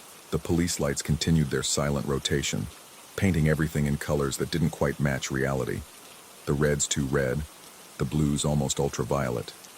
The camera under the nearest umbrella was close enough now that I could see myself in the lens, distorted, stretched vertically, my face elongated into something skull-like and terrified. Behind my reflection, I saw the actual me inside the car, saw myself seeing myself, an infinite regression of observations that made my vision swim. On the 4th try, my engine caught. I slammed into reverse without looking, tires screaming against pavement that suddenly offered no resistance, like driving on ice. The umbrellas scattered. No, not scattered. They moved in precise formation, clearing a path. They wanted me to leave, or wanted me to think I could leave. I spun the wheel, shifting into drive, and accelerated toward the exit. In my rearview mirror, the police car's lights were still spinning. The man-thing hadn't moved. It stood exactly where it had been, umbrella raised, watching me go with its recorded voice still echoing across the lot. Try it again. It works fine. Try it again. The exit fed back onto the turnpike. I took the on-ramp too fast, nearly losing control on the curve. But I didn't care. I needed distance. Needed to put miles between myself and that place. Needed the normalcy of highway driving to anchor me back to something that made sense. The turnpike welcomed me with darkness. No other cars, no lights except my own headlights cutting through the November night. I drove for what felt like an hour, watching for the next exit, for any sign of civilization, but there was nothing. Just mile markers appearing in my headlights and disappearing behind me. Mile 242, mile 242, mile 242. The same marker over and over. I'd passed it 17 times now. My odometer wasn't moving. My fuel gauge still read empty, but the car kept running. The speedometer needle remained frozen at 47 ampere no matter how hard I pressed the accelerator. I picked up my phone. No signal. The screen showed 3:33 a.m., but my watch read 11:47 p.m. I checked the time on my dashboard clock. 6:66. Impossible numbers. Broken numbers. That's when I saw the lights ahead. Golden arches, glowing too bright against the dark. A gas station. A police car parked at an angle. All the same. Exit 242. I wasn't on the turnpike anymore. Or I was, but the turnpike had become something else, folded in on itself, a loop that only ran through one exit. I could drive forever and only arrive here. I took the exit because I had no choice. The off-ramp appeared whether I wanted it or not, pulling my car down into that corridor of skeletal trees. The descent felt longer this time, deeper, the trees pressing closer until branches scraped my windows with sounds like fingernails on glass. The station appeared exactly as before. The man-thing waited under the canopy, umbrella furled at his side. The police lights were dark now. Everything was darker, actually, as if the fluorescent bulbs were dimming, dying slowly. The McDonald's was completely black inside. I didn't get out. I sat in my car with the engine running, doors locked, and stared at the figure under the lights. It stared back, didn't approach, didn't move. Just stood there with its painted smile and drowned eyes, waiting with the patience of something that had all the time in the world. My radio suddenly crackled to life, not with music or news, but with that voice. Try it again, it works fine. Try it again. Playing on every station, FM and AM, all saying the same thing in perfect unison. I punched buttons frantically, trying to turn it off, but the volume only increased. In my rearview mirror, I saw umbrellas emerging from the darkness at the lot's edge. Dozens now, hundreds, a forest of them, each with its wet gleaming interior and mounted camera, each recording light burning in the dark like embers. They were forming a wall behind me, blocking any retreat. The man-thing finally moved. It walked toward my car with that same mechanical smoothness, closing the distance in strides that covered too much ground. When it reached my door, it bent down and looked through the window. Its face was inches from mine, separated only by glass. I could see that its skin wasn't skin at all. It was paper, layered and shellacked, a papier-mâché construction that had been animated somehow, given awful life. It raised one hand and knocked on my window. 3 precise taps. Then it pointed past me, toward the passenger seat. I didn't want to look. Every instinct screamed at me not to turn my head, but I couldn't help it. My body moved without my permission, neck craning, eyes shifting. There was an umbrella on my passenger seat.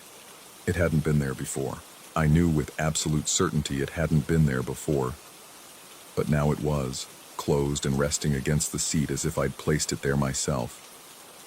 And even though it was closed, even though I couldn't see the underside, I knew what was there.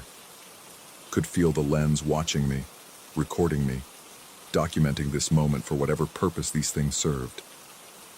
The man-thing straightened up and walked back to its position under the canopy. The umbrellas behind me didn't advance, but they didn't retreat either. The wall held firm. My radio continued its mantra, the same phrase over and over until the words lost meaning and became pure sound. I put my hand on the umbrella handle. It was cold. Not just cold, but wrong cold. The kind of temperature that burns. My fingers closed around it anyway. What else could I do? I lifted it, feeling its weight, too heavy for what it should be. Something inside shifted, clicked. When I turned it over, I saw the camera taped to the central pole, saw the red recording light, saw my own face in the lens, distorted and strange, like looking at someone who wore my features but wasn't quite me. And behind that reflection, I saw the car interior, saw myself sitting there, saw the umbrella in my hands. The radio cut out. The silence returned with that same textured pressure, and in that silence, I heard my own voice coming from the camera's speaker, tinny and distant but unmistakably mine. Try it again. It works fine. Try it again. I'm still here, still parked under these lights that never dim completely. The man-thing stands in its place, waiting. The umbrellas surround me in their patient circle. My fuel gauge reads empty, but my engine keeps running. My clocks show impossible times. My radio speaks with my voice. Sometimes I think I should drive away, take the on-ramp, try to break the loop, find an exit that leads somewhere else. But I know now that there is nowhere else. There's only exit 242, replaying itself forever, and I'm part of it now. Part of the recording. part of whatever this place is documenting. The worst part isn't the fear anymore. The worst part is that I'm starting to understand the pattern, starting to see the logic behind it. Sometimes I find myself reaching for my door handle, thinking that maybe I should get out, walk to the pump, try my card again. It would work this time. I'm certain it would work this time. And when it does, when I'm standing there with the nozzle in my hand and the numbers counting backward, I'll look up and see another car pulling in. Someone else running low on fuel. Someone else who took an exit they can't leave. I'll walk toward them. I'll smile. I'll offer them help. I'll tell them it works fine. To try it again. The umbrella sits in my lap now, open above me, even though I'm inside my car. The camera records everything. The red light pulses like a heartbeat, and I wait, just like the others, for the next car to arrive, because someone has to show them how it works. Someone has to help them try it again.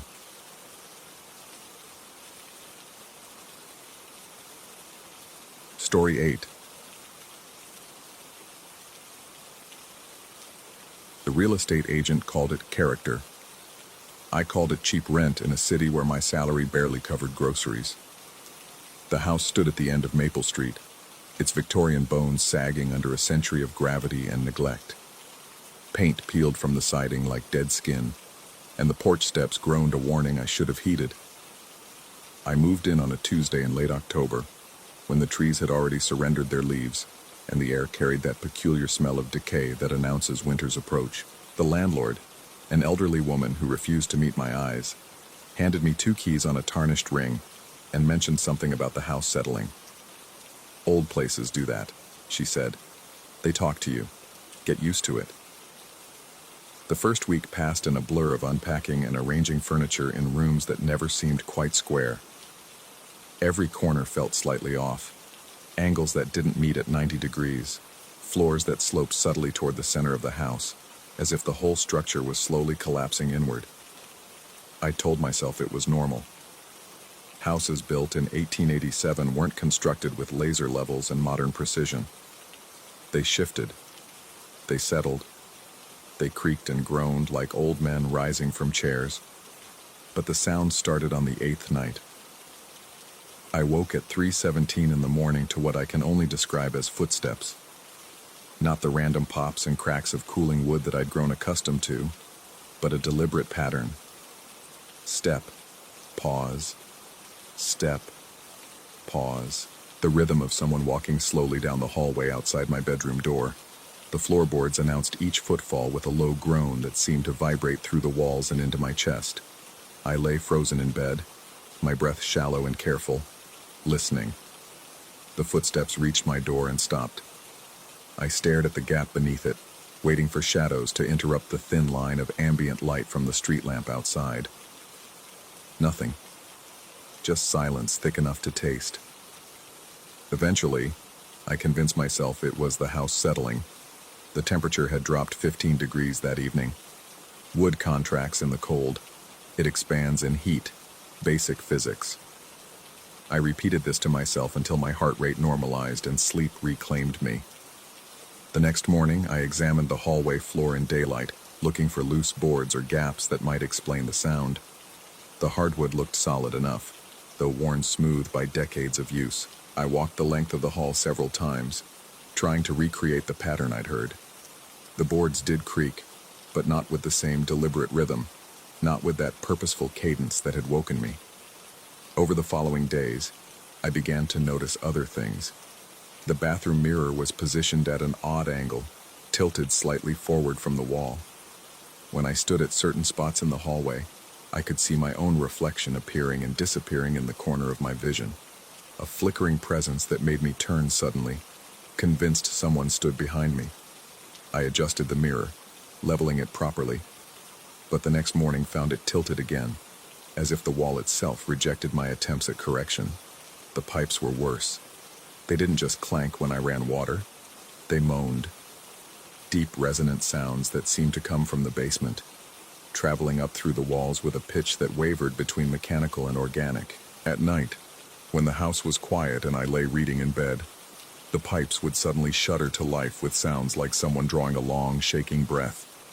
The first time it happened, I bolted upright, book tumbling to the floor, certain that someone was in the basement, gasping for air. I went down there only once. The basement was everything a basement in a house like this should be. Low ceilings, exposed beams, walls of crumbling brick that wept moisture. The furnace crouched in the corner like a metal beast, its pilot light a single orange eye in the darkness. The pipes ran along the ceiling, old iron things covered in decades of paint. And when I touched one, I felt it vibrate with some internal current that had nothing to do with water flow. That's when I heard it. A sound from the far corner of the basement, where the darkness seemed especially thick, where my flashlight beam didn't quite reach.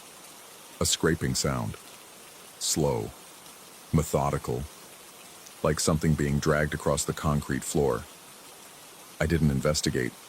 I climbed those stairs faster than I'd moved in years, and I didn't go back down. The furnace could fail. The pipes could burst. I would call a plumber, an HVAC technician, anyone but me. The basement could keep its secrets, but the house wouldn't let me forget. The scraping sound returned that night, drifting up through the heating vents with perfect clarity, and with it came the footsteps again, that same deliberate pattern in the hallway. This time I forced myself to open the bedroom door. The hallway stretched before me, empty and dim. The single bulb at the far end cast weak yellow light that made the walls seem to pulse. I stepped out, the floor cold against my bare feet, and moved toward the stairs. Each board beneath my feet announced my presence, but beneath my own sounds I heard it, the other footsteps, keeping pace with mine, slightly behind, slightly to the left. When I stopped, they stopped. When I moved, they moved. I spun around. Nothing. Just the hallway, the tilted mirror catching my reflection, multiplying me in the darkness. But in that reflection, for just a moment, I saw myself from behind, saw my own back receding down the hall, moving away from me while I stood still. The mirror had to go.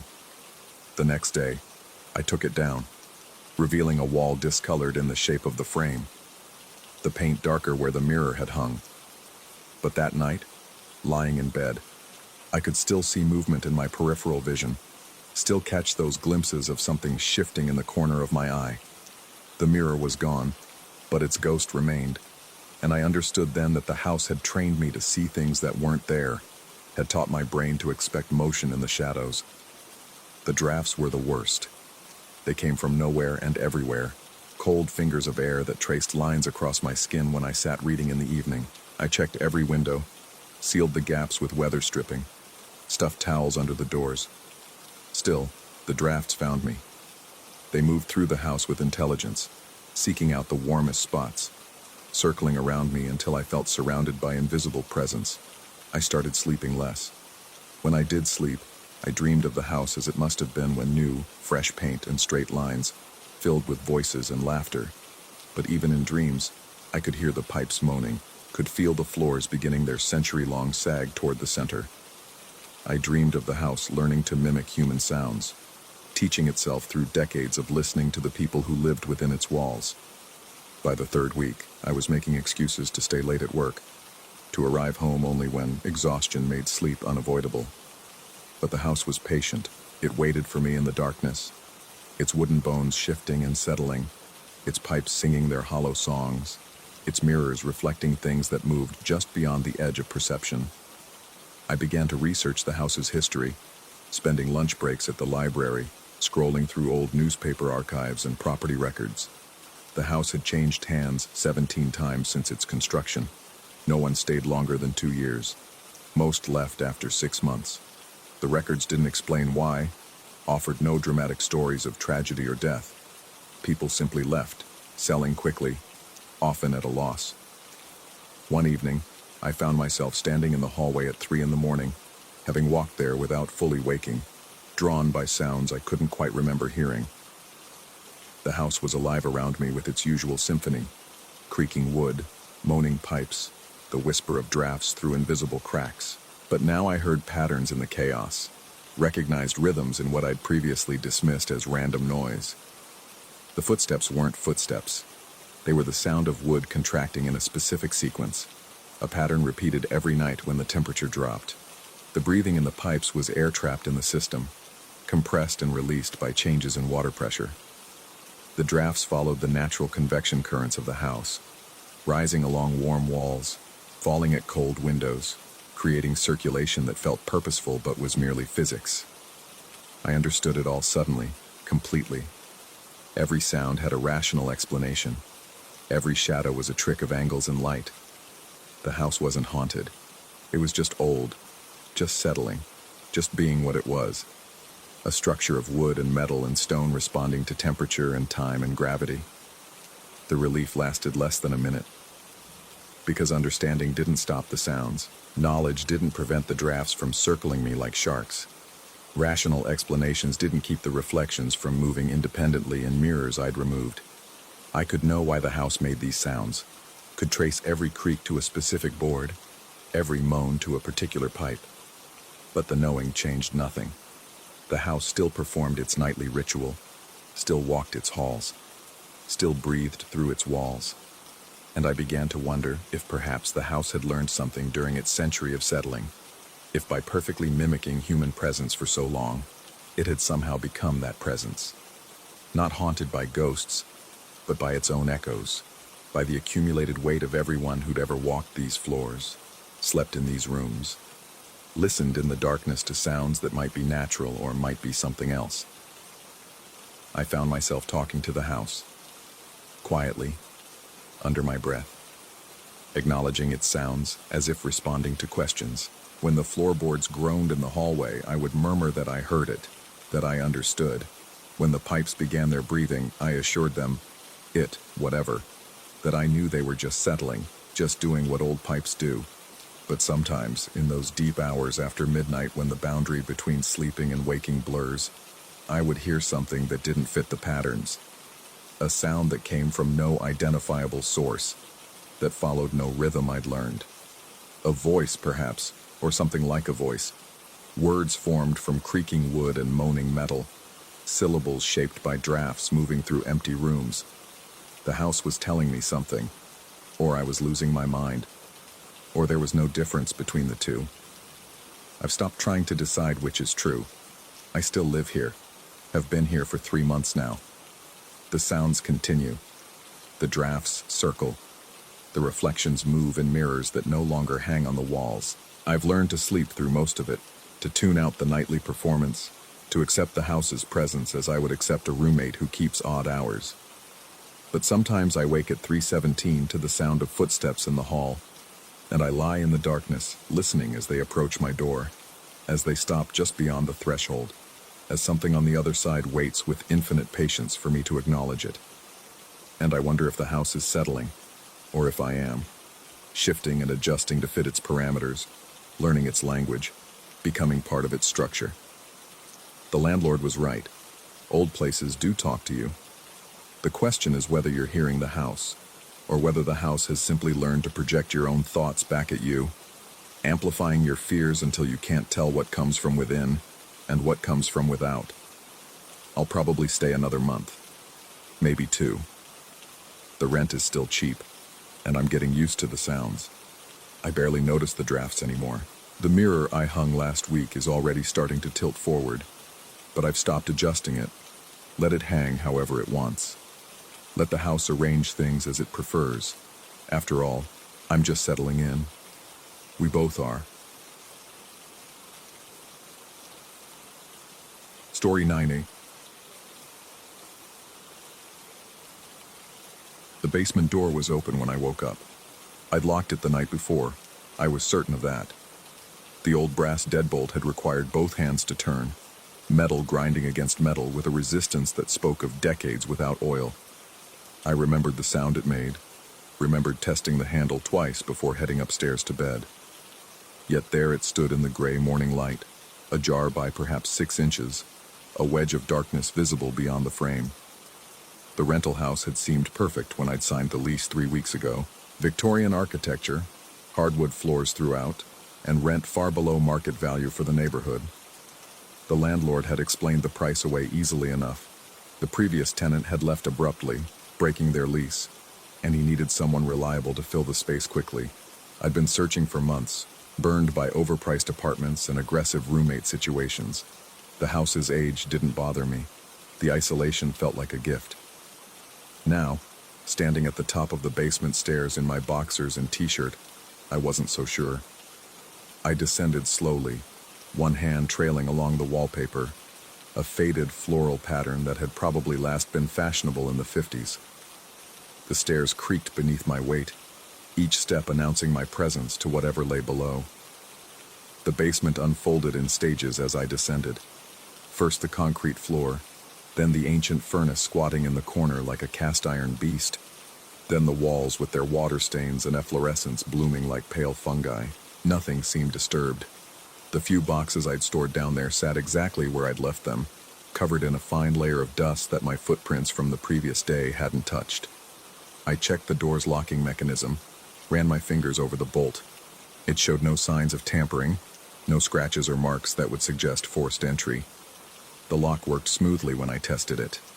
I went back upstairs, made coffee, told myself I'd simply forgotten to lock it. The mind plays tricks, especially in a new place. I'd been working long hours at the office, staying up too late unpacking boxes, adjusting to the peculiar sounds old houses make as they settle. It was natural to be forgetful, but I knew I'd locked it. I could see myself doing it, could recall the exact sensation of the bolt sliding home. The headaches started that afternoon. They came in waves, a dull pressure that built behind my eyes and radiated backward into my skull. I took aspirin, drank water, assumed it was the stress of the move catching up with me. By evening, the pain had faded to a manageable throb, and I busied myself arranging books on the built-in shelves in the living room. That's when I noticed the photographs. They were old, pre-war, judging by the clothing and the sepia tones, and they'd been slipped between the pages of a book I'd just unpacked. I had no memory of putting them there.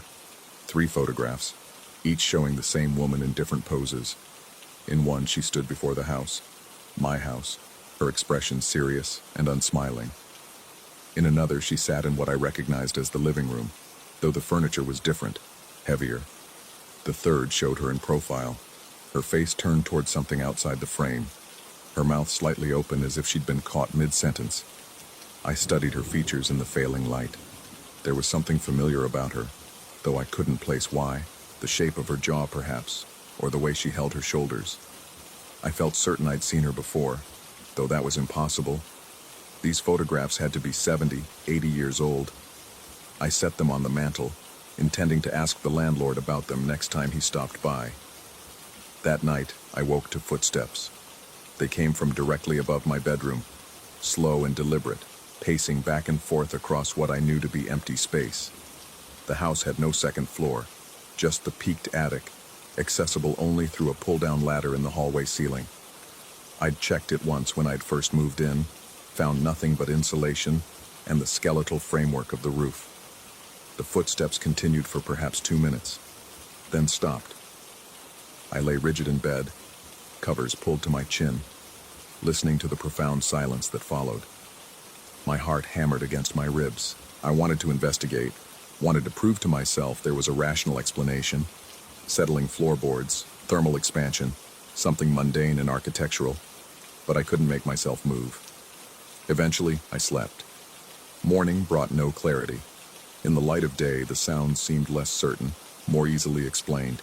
Old houses were full of noises, pipes expanding and contracting, wood swelling with humidity. I'd grown up in a modern apartment complex. I simply wasn't accustomed to the vocabulary of aged construction, but the headaches were worse. They arrived earlier now, persisting through the morning despite medication. I found myself losing track of time, staring at my computer screen at work without processing the words in front of me. Twice, colleagues asked if I was feeling all right. I assured them I was fine, just adjusting to the new place, not sleeping well. The truth was more complicated. I was sleeping, deeply and dreamlessly, but I woke exhausted, and there were gaps in my memory, small absences that bothered me more than I wanted to admit. I couldn't remember the drive to work that morning. I found a coffee cup in the sink that I had no recollection of using. Small things, easily dismissed, but they accumulated. The woman from the photographs appeared in my peripheral vision on the fourth night. I was reading in the living room, the house quiet, except for the ticking of the radiator, when movement drew my eye toward the hallway. She stood there, or seemed to stand there, a figure in dark clothing, motionless, watching me. When I turned my head to look directly, she was gone. Nothing but shadow in the empty hallway stretching back toward the bedrooms. My hands trembled as I lowered the book. I forced myself to stand, to walk through the house, turning on every light, checking every room. Nothing. No one. The doors and windows were locked. I was alone. But I didn't feel alone. The sensation of being observed intensified over the following days. It followed me from room to room, a prickle at the back of my neck, a certainty that if I turned quickly enough, I would catch someone, something, in the act of watching. I began talking to myself, filling the silence with my own voice as a kind of ward against the oppressive quiet. The headaches became constant. I existed in a haze of pain, popping aspirin like candy, squinting against the light. My appetite vanished. Food tasted strange, metallic and wrong. I lost weight. The mirror showed a stranger's face, hollow-eyed, pale, with a tightness around the mouth that hadn't been there before. And the woman was everywhere, not just in photographs now, but in glimpses, standing at the end of the hallway, sitting in the chair by the window, climbing the basement stairs. Each sighting lasted only a moment, vanishing the instant I focused on it, but they were undeniable. I tried to convince myself they were tricks of light, fatigue, stress, the brain filling in patterns where none existed. But the consistency bothered me. Always the same woman, always the same expression of patient observation. I stopped inviting friends over. The one time someone visited, they'd asked if I was sure I was all right, told me I looked sick, suggested I see a doctor. Their concern had felt intrusive, accusatory. After they left, I'd found myself unable to remember most of our conversation. Whole blocks of dialogue simply missing from my recollection. The basement door continued to open. Every morning, without fail, I would find it standing ajar. I experimented with different locks, added a chain, even went so far as to nail boards across the frame. Nothing worked. Each morning brought the same result. The door open, the darkness beyond beckoning. I stopped going down there. Whatever was in the basement could stay there, but the sounds that came from below couldn't be ignored. Scratching, tapping, sometimes what sounded like furniture being dragged across concrete. I stood at the top of the stairs at 2 in the morning, 3 in the morning, listening to the unmistakable sounds of activity in a space I knew was empty. The rational part of my mind screamed explanations. Animals in the walls, settling foundation, pipes and heating systems. The rest of me knew better. The woman spoke to me for the first time on a Tuesday. I was in the kitchen staring at the refrigerator without knowing why I'd opened it, when her voice came from behind me, low and clear, speaking words I couldn't quite understand. I spun around, heart lurching, to find the kitchen empty, but the voice continued, coming from the living room now, reciting something in a monotone that raised the hair on my arms. I walked toward it like a man in a dream. The living room was dim, curtains drawn against the afternoon sun. The voice seemed to emanate from everywhere and nowhere, words bleeding together into a stream of sound that made no sense but felt urgently important. I tried to focus, to parse individual syllables, but my mind refused to cooperate. The headache bloomed behind my eyes with renewed vigor. Then I saw her, really saw her, standing beside the mantel where I'd placed her photographs. She looked exactly as she had in the pictures. Dark dress, serious expression, hands folded at her waist. But now she was three-dimensional, solid, casting no shadow, but undeniably present. She turned her head to look at me, and I recognized her. The recognition came not from memory, but from somewhere deeper, a visceral certainty that existed below conscious thought. I knew her face the way you know your own reflection, knew the particular set of her shoulders, the angle of her chin, but I'd never met her. That was impossible. She'd been dead for decades before I was born. She opened her mouth to speak, and I woke up on the floor. The living room was dark now, full night having fallen while I'd been unconscious.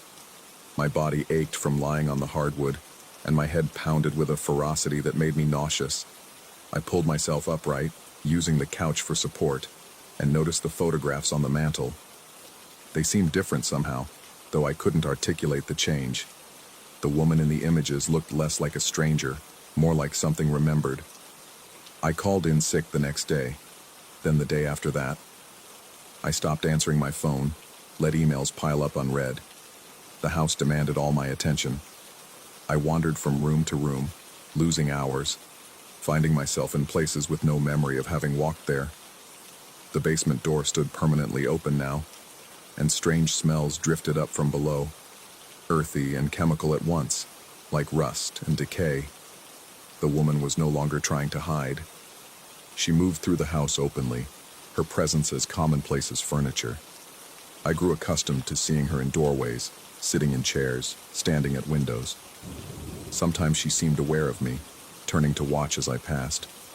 Other times she appeared lost in her own world, going through motions I couldn't decipher, interacting with objects I couldn't see. I tried to leave once, got as far as the front door, keys in hand, overnight bag packed. But when I reached for the doorknob, I hesitated. Something wasn't right. The world beyond the door seemed distant, unreal, like a photograph instead of a place. Inside the house felt more solid, more true. I put down the bag, hung the keys back on their hook, and returned to the living room where the woman waited. She was smiling now. That was new. The headaches had evolved into something else entirely, a persistent disorientation that made it difficult to distinguish past from present, memory from experience. I found myself recalling conversations I'd never had, remembering rooms I'd never been in. The house was changing, or I was changing, or both. Walls seemed to shift position when I wasn't looking. Furniture I'd arranged myself appeared in different configurations. One morning, or was it evening, I discovered I couldn't remember my own address, couldn't remember how long I'd lived here, couldn't remember what had come before. There had been something else, some other life, but it slipped away when I tried to focus on it, like trying to hold water in cupped hands. The woman sat across from me in the living room. She'd been talking for hours or minutes, telling me something important. I couldn't understand the words, but I nodded along anyway, feeling the truth of what she said resonating in my bones. The photographs on the mantel had multiplied, dozens of them now, maybe hundreds, covering every surface, all showing the same woman. And in the newer ones, when had those appeared? I saw myself, standing beside her, both of us in front of the house, both of us unsmiling, both of us looking into the camera with the same patient expression. I picked up one of the photographs, studied the man standing next to the woman. He wore clothes from another era, his hair styled in an old-fashioned way, but his face was mine, unmistakably mine. The photograph was old, the paper yellowed with age, the image fading at the edges, but I was in it. The basement called to me then, its door standing wide, darkness beckoning. I rose without deciding to, walked without choosing my direction. The woman followed, or perhaps led. It was hard to tell anymore where she ended and I began. At the top of the stairs I paused, looking down into the darkness below. The smell was stronger here, that strange combination of earth and metal, and something else, something sharp that made my eyes water. The headache pulsed in time with my heartbeat, a rhythm that felt ancient and inevitable. The furnace groaned in the corner, its old mechanisms clicking and hissing. Such an old system, probably original to the house. The landlord had mentioned something about it when I'd signed the lease, some detail I couldn't quite recall. Something about maintenance, about checking it regularly, about the importance of proper ventilation. I descended into the darkness, and the woman's hand found mine. Her skin was cool and familiar.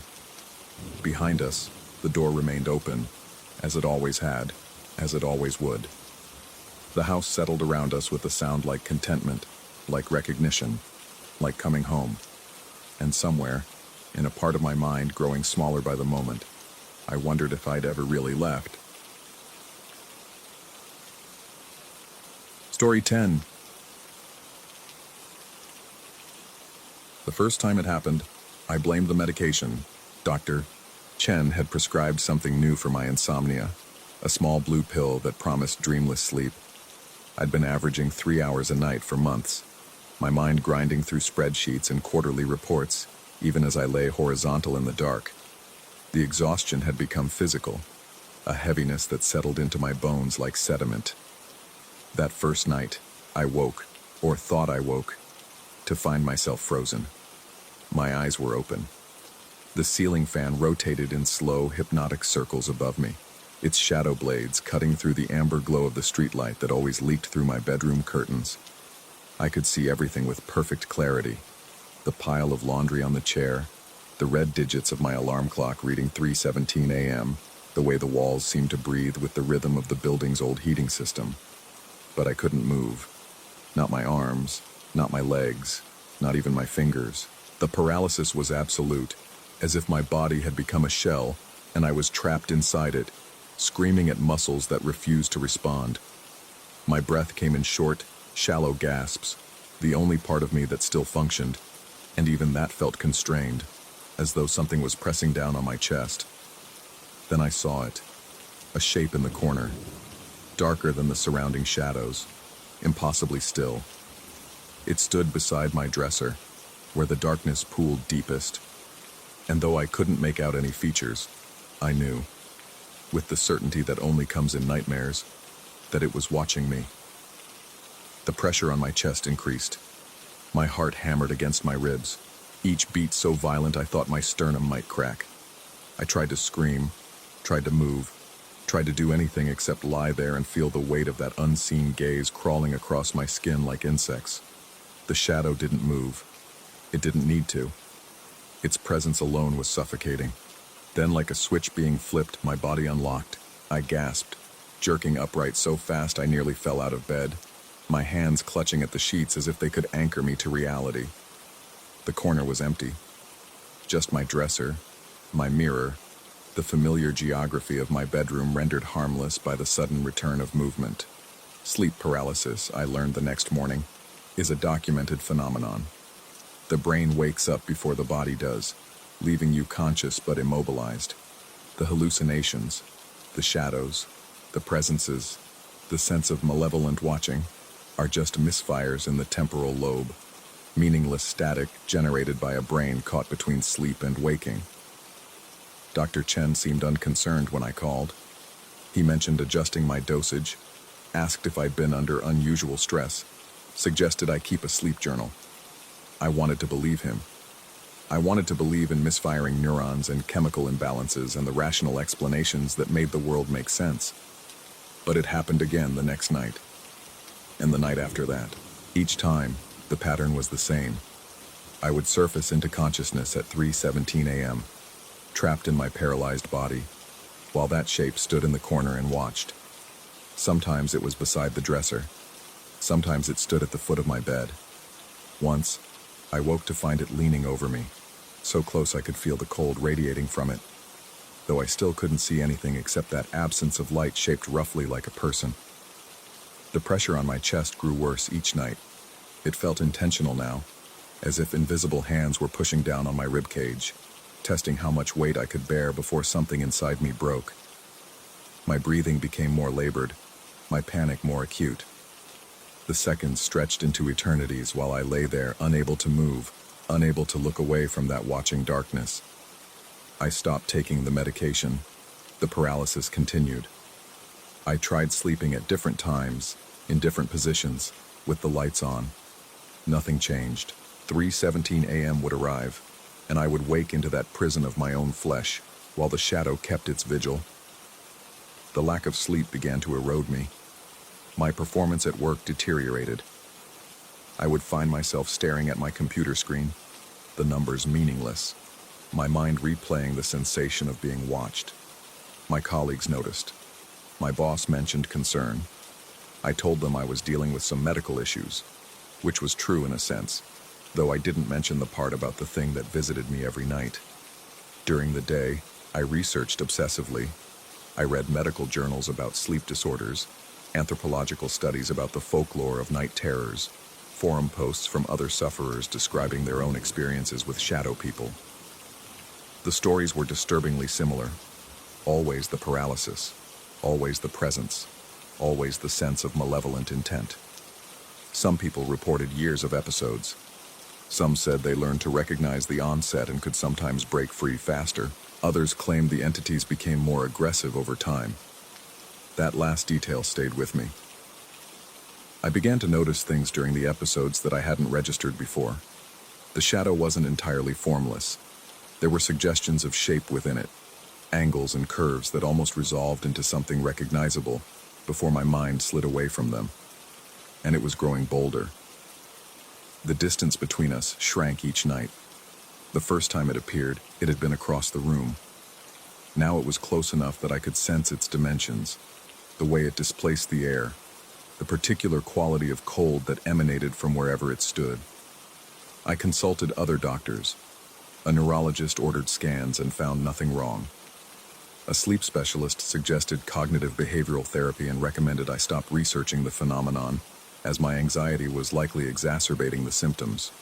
A psychiatrist asked gentle questions about my childhood and prescribed an anti-anxiety medication I never filled. None of them could explain why it was always 3:17 a.m. None of them could explain the consistency of the hallucination. The same figure, the same behavior, the same mounting sense of purpose in its watching. I started sleeping with my phone in my hand, recording video through the night. Every morning, I would review the footage, watching myself lie motionless for hours before jerking awake at exactly 3:17, my face contorted in silent terror. The corner remained empty in every frame. The dresser stood alone. There was never anything there except shadows and furniture. But I could feel it watching. Even in the recordings, I could see the moment when its attention fixed on me. The way my body tensed. The way my breathing changed from the slow rhythm of sleep to the rapid, panicked gasps of prey that knows it's being hunted. 3 weeks in, I started leaving my apartment at night. I would set an alarm for 3 a.m., drag myself out of bed while I still could, and drive aimlessly until dawn. I visited all-night diners, parked in empty lots, wandered the fluorescent aisles of 24-hour supermarkets. As long as I wasn't in my bed at 3:17, I was safe. But exhaustion is its own trap. I fell asleep at my desk one afternoon, my head pillowed on my arms during what was supposed to be a 15-minute break. I surfaced into consciousness at 3:17 p.m., though the clock on my computer screen read 2:47, the wrongness of the time made my skin crawl. To find my body locked, my breath strangled, and that familiar dark shape standing beside my office door. It had found me, even awake, even away from my apartment, even in the wrong time zone of afternoon instead of the dead of night. It had found me. I managed to move after what felt like hours but was probably only seconds. My coworkers hadn't noticed anything strange. I'd just been sleeping at my desk, they said later. No one saw me struggle. No one heard me trying to scream. That night, I didn't go home. I checked into a hotel across town, choosing a room on the top floor with bright lights and thin walls where I could hear other guests moving around. I kept the television on, the volume up, filling the space with noise and light and the artificial presence of other people. At 3:17 a.m., I woke in the hotel bed, paralyzed. The shadow stood at the window, backlit by the city lights, and for the first time I could see details. Not features, never features, but the outline was unmistakable now. Tall, impossibly thin, with limbs that bent at angles that hurt to look at. It didn't move, but I had the sense that it was pleased, that it had been testing me, measuring my responses, and I had failed some crucial examination. The pressure on my chest was enormous now. Something was crushing me, driving the air from my lungs, and I couldn't breathe, couldn't fight, Couldn't do anything except lie there and feel my heart trying to beat its way out of my rib cage. The edges of my vision started to darken. True darkness. Not the shadow darkness of the figure, but the encroaching black of oxygen deprivation. Then it was over. My body unlocked. I gasped, rolled onto my side, and vomited onto the hotel carpet, my body purging the adrenaline and terror in the only way it knew how. I didn't sleep again that night, or the next. I drank coffee, took stimulants I'd bought from a guy in my building, did everything I could to stay conscious. But you can't outrun sleep forever. Eventually, biology wins. When I finally collapsed, it was in the middle of the afternoon in my living room. I woke, of course I woke, at 3:17. The clock on the wall confirmed it, though the light streaming through my windows insisted it was midday. Time had become meaningless. Day and night were just different flavors of the same trap. The shadow stood directly in front of me now, close enough that I could have touched it if I could have moved, close enough that the cold radiating from it made my exposed skin ache, close enough that I could see, or thought I could see, what might have been eyes in the formless dark of its head. And for the first time it moved. Not much, just a slight inclination, as if it was leaning down to examine me more closely.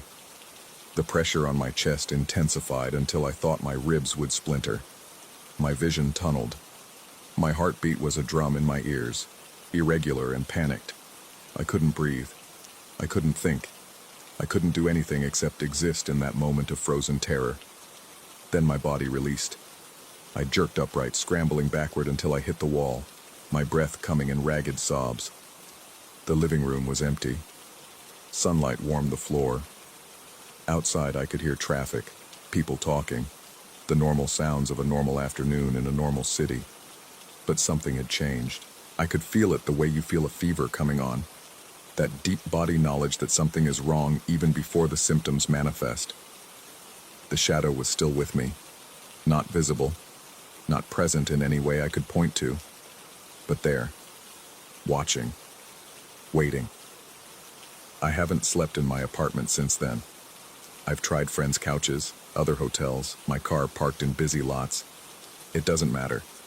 Every time I lose consciousness, I wake at 3:17. Whether that's AM or PM seems to make no difference anymore, to find myself frozen and observed. The doctors can't help me. The medication doesn't work.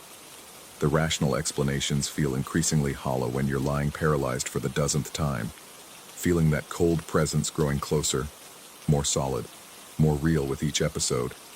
Last night, I felt it touch me. Just a brush of something against my forehead, light as a falling feather but cold enough to burn. My body was locked, my scream trapped in my throat, while that shadow hand, because it was a hand, I could sense the individual fingers despite seeing nothing, traced a line down my face, my neck, pressed against my chest where the weight always centered. I don't know what it wants. I don't know what it is. The rational part of my mind insists it's still just hallucinations, just my oxygen-starved brain creating meaning from random neural firing.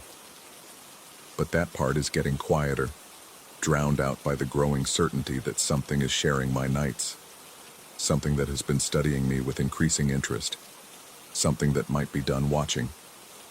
It's 3:12 a.m. now. I'm writing this in a coffee shop surrounded by students cramming for exams and shift workers grabbing caffeine before dawn. The lights are bright. The espresso machine hisses. Someone laughs at a video on their phone.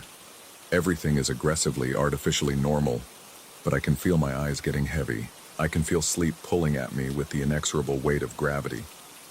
And I know, with the same certainty that I know the sun will rise, that I know my own name, that in 5 minutes, I'll wake up paralyzed, wherever I am, whatever I'm doing. And this time, I don't think it's going to just watch. The clock on the wall reads 3:16. I should have stayed awake.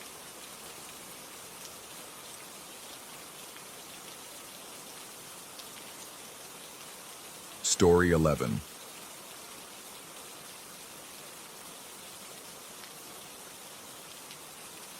I should have left the moment I found the newspaper clippings. The real estate agent had been too eager. Her smile stretched thin across her face like plastic wrap. The price was criminally low for a 3-bedroom colonial in this neighborhood. Hardwood floors, original crown molding, a backyard that sprawled into darkness beneath ancient oaks. I'd asked why it had been on the market for so long. She'd said something about the previous owner's estate taking time to settle. Her eyes had darted to the left when she spoke. I signed the papers on a Thursday. The clippings fell out of a heating vent 3 weeks later, while I was replacing the filter. Yellow, brittle, dated 15 years back. The headline screamed in bold typeface. Local teacher found unresponsive. Investigators cite prolonged suffering. Neighbors report hearing nothing for days. The articles described how Evelyn Hartwell, a 62-year-old English teacher, had spent her final week in this house, incapacitated by a stroke, unable to call for help, slowly fading in the upstairs bedroom. My bedroom now. The paper crumbled between my fingers, releasing a smell like burnt dust and something sweeter, something organic and wrong. I read every word twice, my eyes catching on phrases. Extreme distress. Evidence suggests awareness until the end. Claw marks on the bed frame. The last detail made my stomach twist. That night, the house felt different. The same walls, the same creaking floorboards I'd grown accustomed to, but now they seemed to lean inward, watching. The rational part of my brain understood what was happening. I'd poisoned my own perception with information. Knowing what occurred here had transformed neutral space into something sinister. The shadows in the corners were just shadows. The temperature drop in the hallway was just poor insulation. The faint smell that occasionally drifted through the bedroom was just old wood and dust. Except the smell was wrong. It came in waves, usually around 3 in the morning, pulling me from sleep like a hand on my shoulder. Sweet and putrid simultaneously, like flowers left too long in standing water. I'd wake with my heart hammering, convinced someone was standing beside the bed. The room would be empty, always empty, but the scent lingered.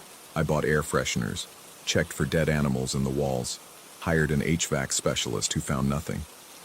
He'd stood in my bedroom, his equipment detecting only normal air circulation, and looked at me with something between pity and suspicion. The sound started a week later. Footsteps, soft and shuffling, moving across the upstairs hallway. I'd freeze wherever I was in the house, listening to that distinctive drag step pattern, like someone struggling to walk.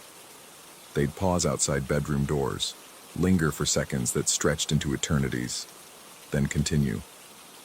I'd investigate immediately, every single time, finding nothing but still air and empty space. Once, I climbed the stairs fast enough that no one could have hidden, certain I'd catch whoever was there. The hallway was vacant, but the runner rug at the top of the stairs was bunched up, pushed aside as if something had caught on it. I began researching, which was my first real mistake. The internet provided too much information. Forums dedicated to the house's history, Reddit threads speculating about what happened, blog posts from previous renters who'd left abruptly. They described similar experiences. The smell, the footsteps, the overwhelming sensation of being watched. But more than that, they described the progression.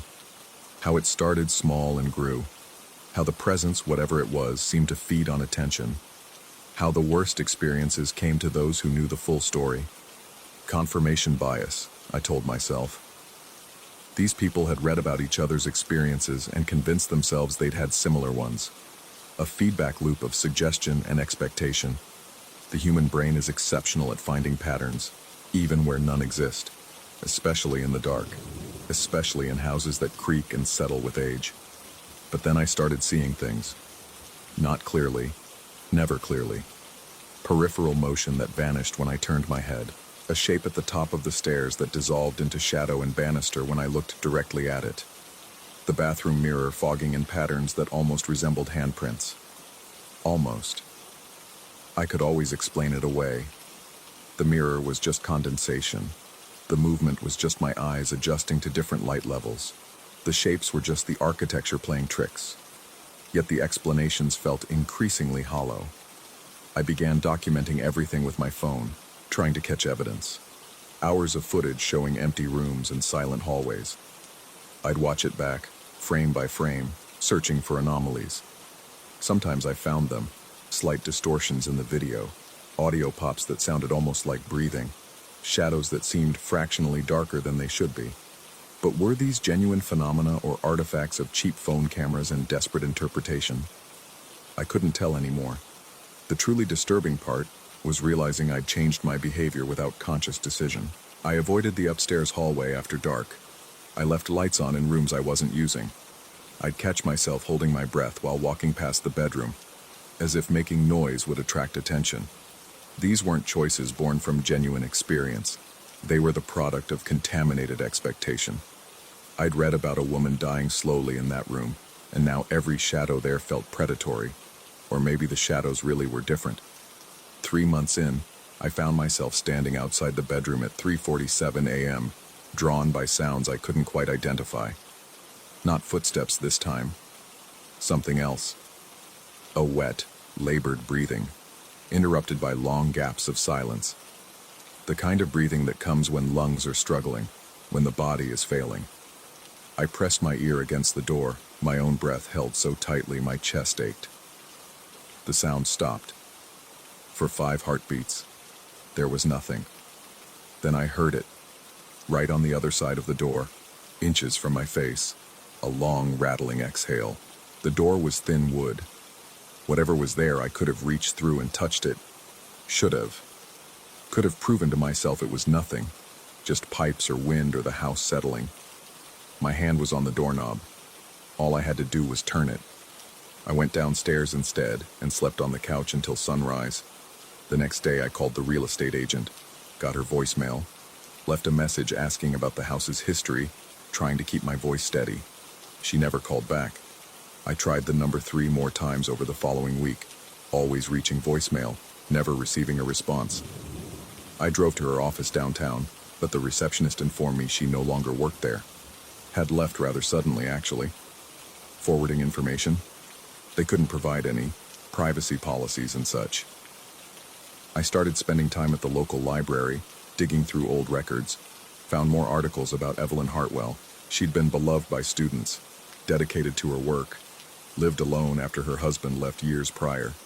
The stroke had been massive, leaving her conscious but paralyzed.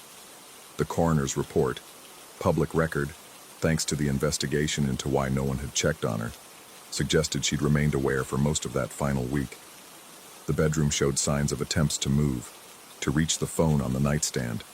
She'd gotten close, 3 inches away when she finally stopped trying. Reading those details changed something fundamental. The house felt different when I returned that evening, heavier somehow, as if the walls had absorbed my newfound knowledge and were pressing it back against me. The upstairs hallway seemed longer. The bedroom door stood slightly ajar, though I always kept it closed. Beyond it, darkness pooled thick and absolute. I should have left then. Should have abandoned my security deposit, my furniture, my pride. Should have acknowledged that living here was destroying something in me, regardless of whether ghosts were real or my mind was eating itself with suggestion and fear. Instead, I went upstairs. The bedroom was cold, far colder than any other room in the house. My breath misted in the air. The smell was overwhelming now, that sweet rot, impossible to ignore or rationalize away. And beneath it, something else, copper, like old blood or fear sweat. The bed frame still bore marks from Evelyn's fingers, gouges in the wood where she'd tried to drag herself toward help. I'd never noticed them before, but now, in the dim light from the hallway, they were unmistakable. I walked to the nightstand, 3 inches from the bed. She'd died reaching for this exact spot. My phone sat there, plugged into the charger. I stared at it. This connection to the outside world, to help, to rescue, 3 inches. Such a small distance. To her, it must have been infinite. The presence arrived without sound or movement, simply filling the room like water flooding a sealed container. I felt it behind me, impossible to see, impossible to ignore. The weight of its attention pressed against my back, my neck, the base of my skull. Every instinct screamed to turn around, to face it, to confirm what I already knew was there. But I understood, with absolute crystalline certainty, that turning would be a mistake. That some things, once seen directly, couldn't be unseen. That acknowledgement was permission. The moment I validated its existence with my eyes would be the moment it became fully real. The moment suggestion transformed into genuine haunting. Or perhaps it was already real, and I was the one who wasn't. Perhaps I'd been here much longer than I believed. Perhaps the newspaper clippings had fallen out of that vent years ago, decades ago, and I'd simply been repeating the same patterns, reading the same articles, experiencing the same progression that every tenant before me had experienced. The house teaching us all the same lesson about knowledge and perception and the terrible weight of knowing what happened in a place. The breathing started again behind me, wet and struggling, 3 inches away, right where the bed was, where she'd been. I picked up my phone with steady hands. The screen showed 3:47 a.m. Of course it did. It was always 3:47 a.m. in this room. I could scroll through my camera roll and find dozens of photos taken at this exact time, in this exact spot. Me standing at this nightstand with that presence behind me. I'd done this before, would do it again. The realtor had been right to stop answering my calls. She'd lived in this house once too, I was certain now, had found her own newspaper clippings, read her own articles, felt her own presence. That's why she'd left her job. You can't sell houses after you understand what homes really are. Containers for memory, amplifiers of expectation, mirrors reflecting back our deepest fears dressed in the clothes of the previous tenant's suffering. I still haven't turned around. I'm writing this now, my back to the room, that breathing growing louder with each word. The smell is suffocating. I can feel something touching my shoulder, light as a moth, insistent as a drowning person's grip. The logical explanation is that I'm experiencing a psychotic break, that the stress of living here has fractured something in my mind, that everything I'm feeling is neural misfiring and suggestion and the power of autosuggestion. The other explanation is that she never left. That consciousness, when it ends in extreme distress, leaves something behind. An echo. A remnant. Something that remembers reaching for help that never came, that remembers being 3 inches from salvation, that remembers the terrible awareness that comes with dying slowly and alone. I don't know which explanation is true. What terrifies me most is that it might not matter. That whether this is genuine haunting or elaborate delusion, the result is the same. I'm trapped in this bedroom at 3:47 a.m., feeling something behind me that shouldn't exist, writing words that may never be read. 3 inches from safety I can't seem to reach. The breathing has stopped. In its place I hear something worse. The soft sound of fingernails on wood, scratch, scratch, scratching, like someone trying desperately to move, to get away, to reach just a little bit farther. The sound is coming from the bed frame, or from inside my head, or from somewhere in between. That space where knowledge and perception meet and create something neither wholly real nor wholly imagined. I should turn around, should face whatever this is, should prove to myself that I'm either haunted or insane. That reality is one thing or the other, but I'm afraid of what I'll see. Not the presence itself, if it exists, but the expression on its face. Because I'm terrified it will be my own face looking back at me, 15 years older, still standing at this nightstand, still trying to understand what's real, still 3 inches from freedom I can no longer remember how to reach. The scratching continues. I think it's coming from both of us now.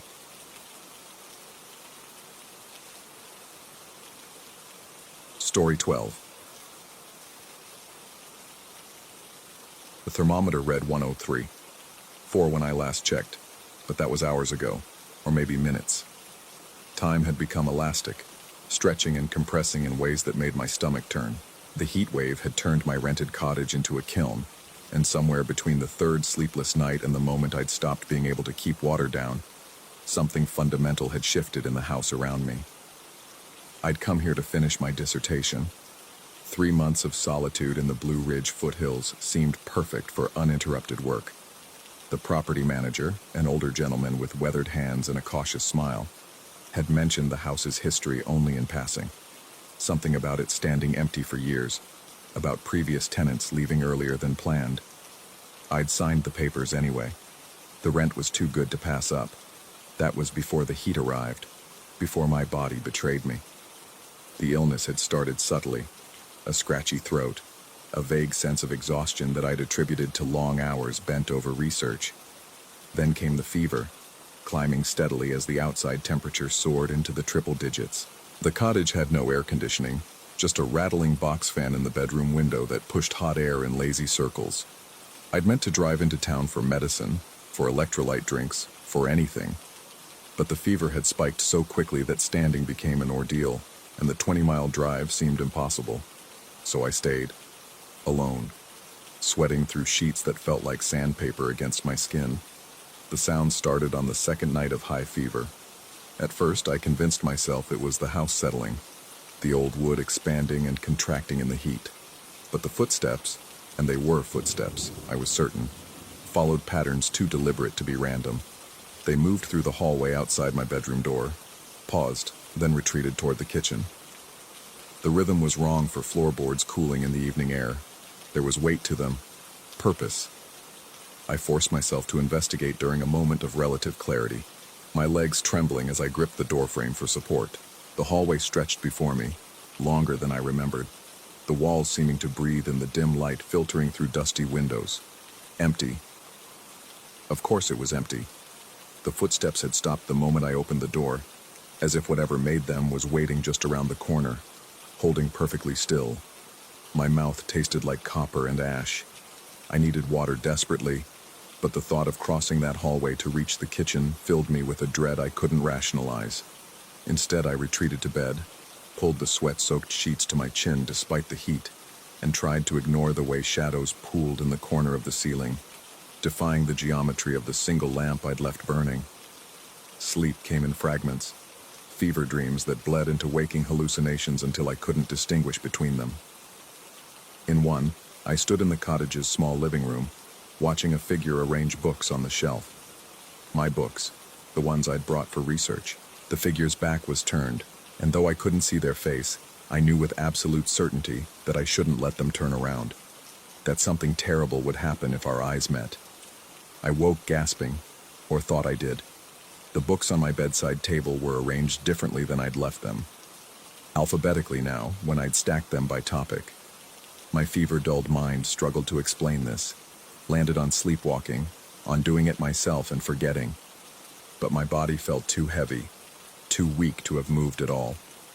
The third night, I think it was the third night, the presence became undeniable. I lay in bed, staring at the ceiling, trying to focus on the rotating fan blades to anchor myself to something real. The house had gone quiet, except for the fan's mechanical whir and the settling sounds that came at irregular intervals. Then I felt it, the distinct sensation of being watched, not the paranoid feeling of isolation, but the physical awareness of another consciousness focused intently on me. My eyes slid toward the corner of the room, the one where shadows accumulated too thickly. In my peripheral vision, something stood there, tall, very tall. The moment I tried to look directly at it, it wasn't there, just the play of darkness and the old armchair I'd shoved against the wall. But the presence remained, patient and attentive. My heart hammered against my ribs. The fever made everything feel viscous, my thoughts moving through syrup. Was this real? Was I actually seeing something? Or had my overheated brain conjured a phantom from dehydration and exhaustion? I tried to speak, to demand identification from whatever shared my room, but my throat was too dry, my tongue too swollen. The thing in the corner, if there was a thing, didn't move. It simply observed, waiting. I must have passed out again because when awareness returned, weak daylight struggled through the curtains. My sheets were soaked through completely, and my fever had climbed higher. The thermometer read 104. 2. I knew distantly that this was dangerous, that I should call someone, but my phone was in the kitchen. Had I left it in the kitchen? And the hallway still felt wrong. Too long, too watchful. Instead, I dragged myself to the bathroom adjacent to the bedroom, drank handfuls of metallic-tasting water from the tap. and splashed my face. The mirror showed a stranger, hollow-eyed, skin flushed and unhealthy red, lips cracked and pale. Behind my reflection, the shower curtain hung perfectly still. Nothing moved. Yet the certainty that I wasn't alone pressed against my awareness like a hand on the back of my neck. Something had changed in the house's atmosphere. The air felt thicker, harder to breathe, as if the space itself had become congested. Every surface seemed to pulse faintly in rhythm with my racing heart. When I returned to bed, I noticed immediately that the books had been disturbed again. They now sat in a stack with their spines facing away from me, titles hidden. A configuration I would never have chosen. The rational part of my mind, growing smaller by the hour, insisted I'd done this myself during one of my fever fugues. But I couldn't shake the feeling that someone, something, was trying to send a message. Look away. Don't read. Don't try to understand. As evening approached and the heat showed no signs of breaking, I began to hear the whispers. They came from the walls, or maybe from inside my own head. The distinction had become meaningless, sibilant and just below the threshold of comprehension, like someone speaking in a language I'd almost forgotten. The sounds rose and fell in conversation, sometimes seeming to respond to my movements. When I shifted in bed, they paused. When I grew still, they resumed. I pressed my palms against my ears, but the whispers continued, now clearly originating from somewhere beyond my skull. They seemed to emanate from the ventilation grate in the ceiling, from the gap under the bedroom door, from the walls themselves. Multiple voices now, overlapping. Were they discussing me? Deciding something? My fever thoughts turned labyrinthine. Perhaps I'd been drugged.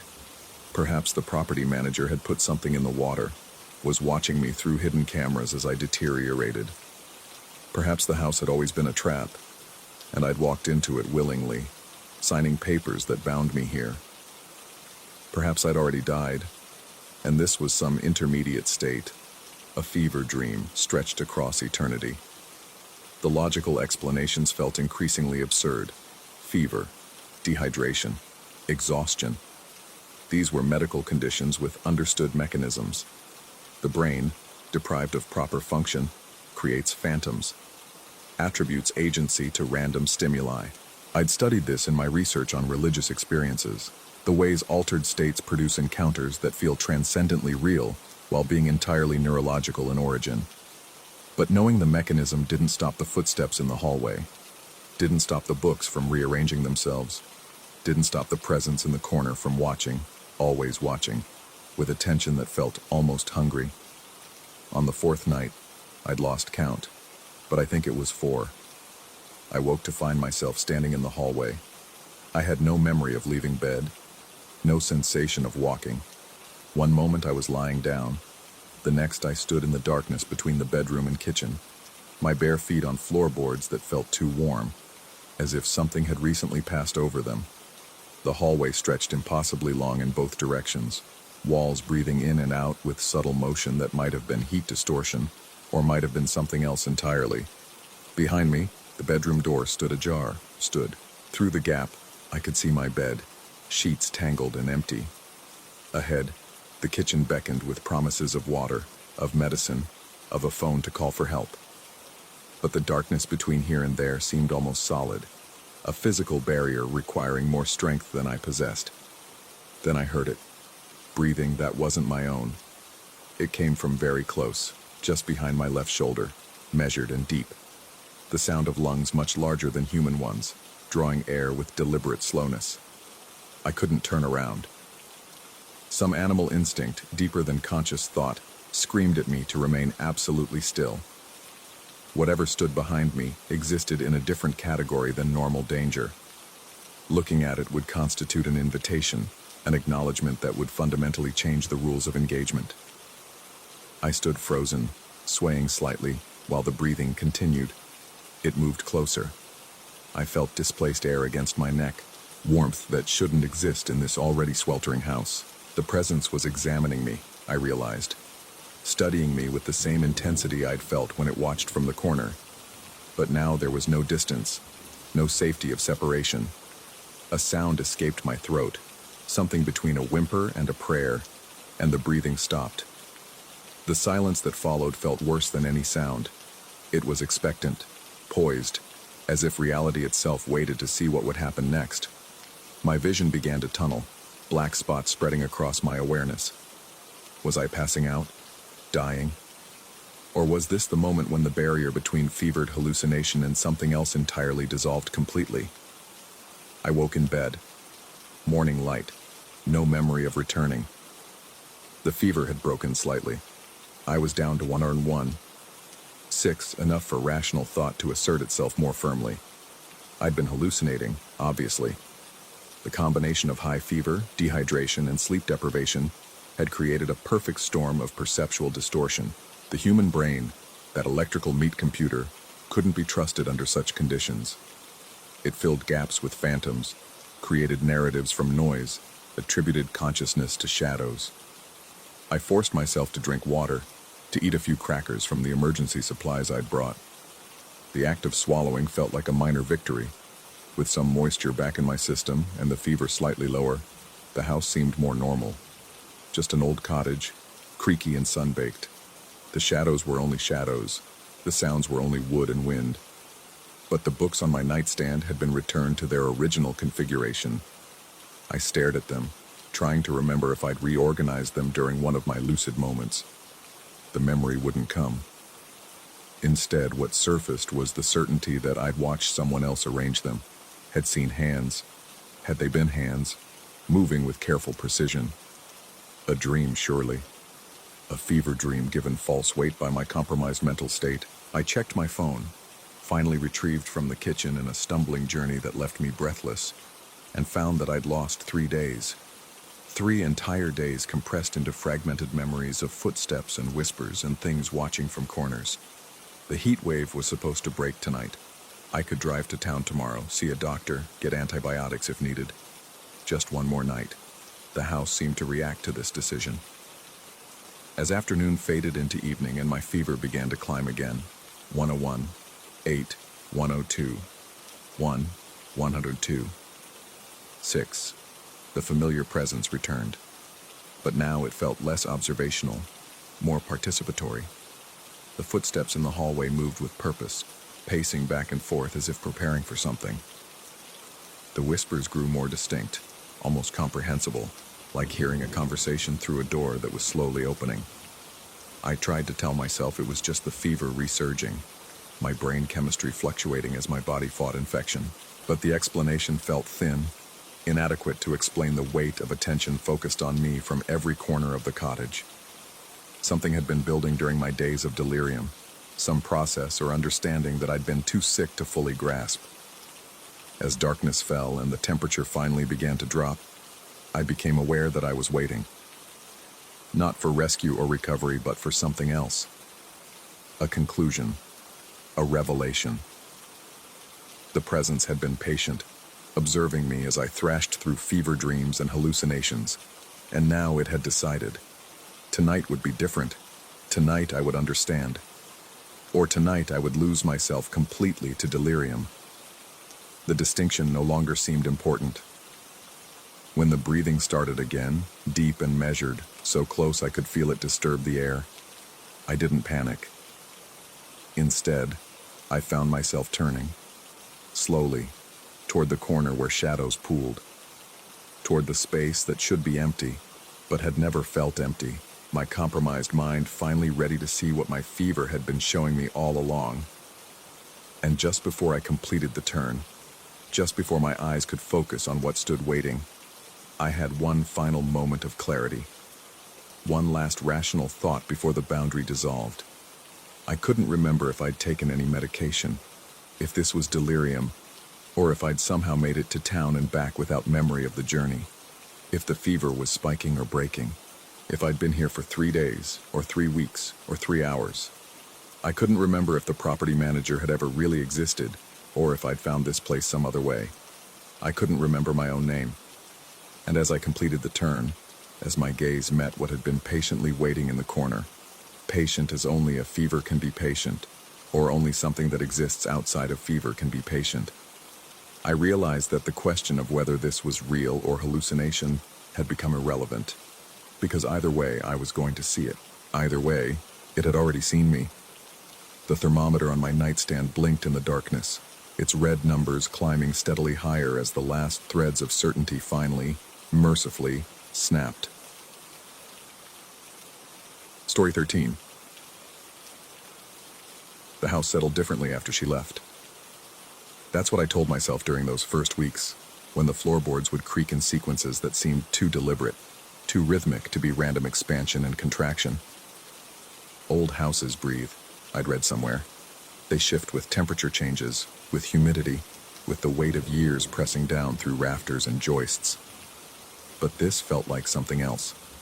Something that waited until I was almost asleep before starting its nightly rounds through rooms I no longer entered. The divorce papers sat on the kitchen counter for 3 days before I could bring myself to sign them.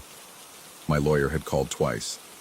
The second time, I let it go to voicemail and listened to his message while staring at the water stain on the ceiling above the sink, a yellowish bloom that had been there when we moved in 5 years ago. We'd always meant to fix it. The stain had grown, spreading in fingers that reached toward the light fixture, and I found myself tracing its expansion with my eyes during those long afternoons when the house felt too large and too quiet and too full of something I couldn't name. I signed the papers on a Thursday. That night I heard footsteps on the stairs. Not the usual settling sounds. Those had become familiar, almost companionable in their predictability. These were distinct, measured, the particular cadence of someone climbing stairs with purpose. I sat up in bed, my heart performing acrobatics against my ribs, and strained to hear over the rush of blood in my ears. The footsteps stopped at the landing. I could feel the presence of someone standing just outside my bedroom door, could sense the weight of attention focused on the thin barrier of wood and empty air between us. Nothing happened. After what felt like hours, but was probably only minutes, I convinced myself it had been the house. Just the house, doing what old houses do. I didn't sleep well. The law firm let me go the following week. They called it a mutual parting of ways, used phrases like difficult period, and perhaps some time to focus on personal matters that were kind in their dishonesty. I'd missed depositions, forgotten to file motions, shown up to court with the wrong case files. My performance had been deteriorating for months, they said, their voices heavy with practiced sympathy. They were right, of course. I'd been somewhere else entirely, my mind grinding through the same loops of memory and regret, while my hands shuffled papers and my mouth formed appropriate sounds. I spent my days in the house after that. The rooms seemed to shift when I wasn't looking at them directly, furniture appearing slightly displaced from where I remembered, as if someone had moved each piece a few inches and then carefully replaced it almost, but not quite, in its original position. I started making marks on the hardwood with chalk, tiny dots at the corners of the couch, the coffee table, the bookshelf. By evening, the marks would be off, the furniture occupying space that didn't align with my careful measurements. Or perhaps my hands had been unsteady. Perhaps my perception was skewed. I'd been drinking more, sleeping less, eating when I remembered to eat.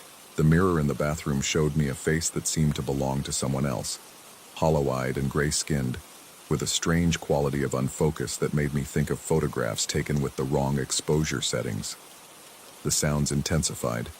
Footsteps in the hallway while I sat in the kitchen, the distinct creak of the rocking chair in the study. Her chair, the one she'd claimed within a week of moving in, when I was certain I was alone on the first floor. Once, I heard what sounded like humming, a tuneless melody that seemed to come from everywhere and nowhere, vibrating through the walls themselves. I searched the house, checking closets and looking under beds like a frightened tenant, finding nothing but dust and the accumulated debris of a shared life that had unraveled. My brother called. I let it go to voicemail. My mother called. I answered that one, managed to approximate normalcy for 12 minutes before claiming another call was coming through and hanging up. Her voice had carried concern, questions forming beneath her casual inquiries about my health, my work, whether I was eating properly. I couldn't explain what was happening because I didn't understand it myself. How could I tell her that I was afraid in my own house, that I felt watched, that sometimes I turned quickly and caught the impression of movement in my peripheral vision, a figure retreating around a corner, dissolving into shadow? The insomnia grew worse. I'd lie awake listening to the house conduct its nocturnal symphony, every sound sharp and significant in the darkness. The scratch of something moving behind the walls, the whisper of air through vents that seemed to carry words just below the threshold of comprehension, the particular quality of silence that feels like held breath, like anticipation, like something waiting for the right moment to reveal itself. I started sleeping, or attempting to sleep, during the day.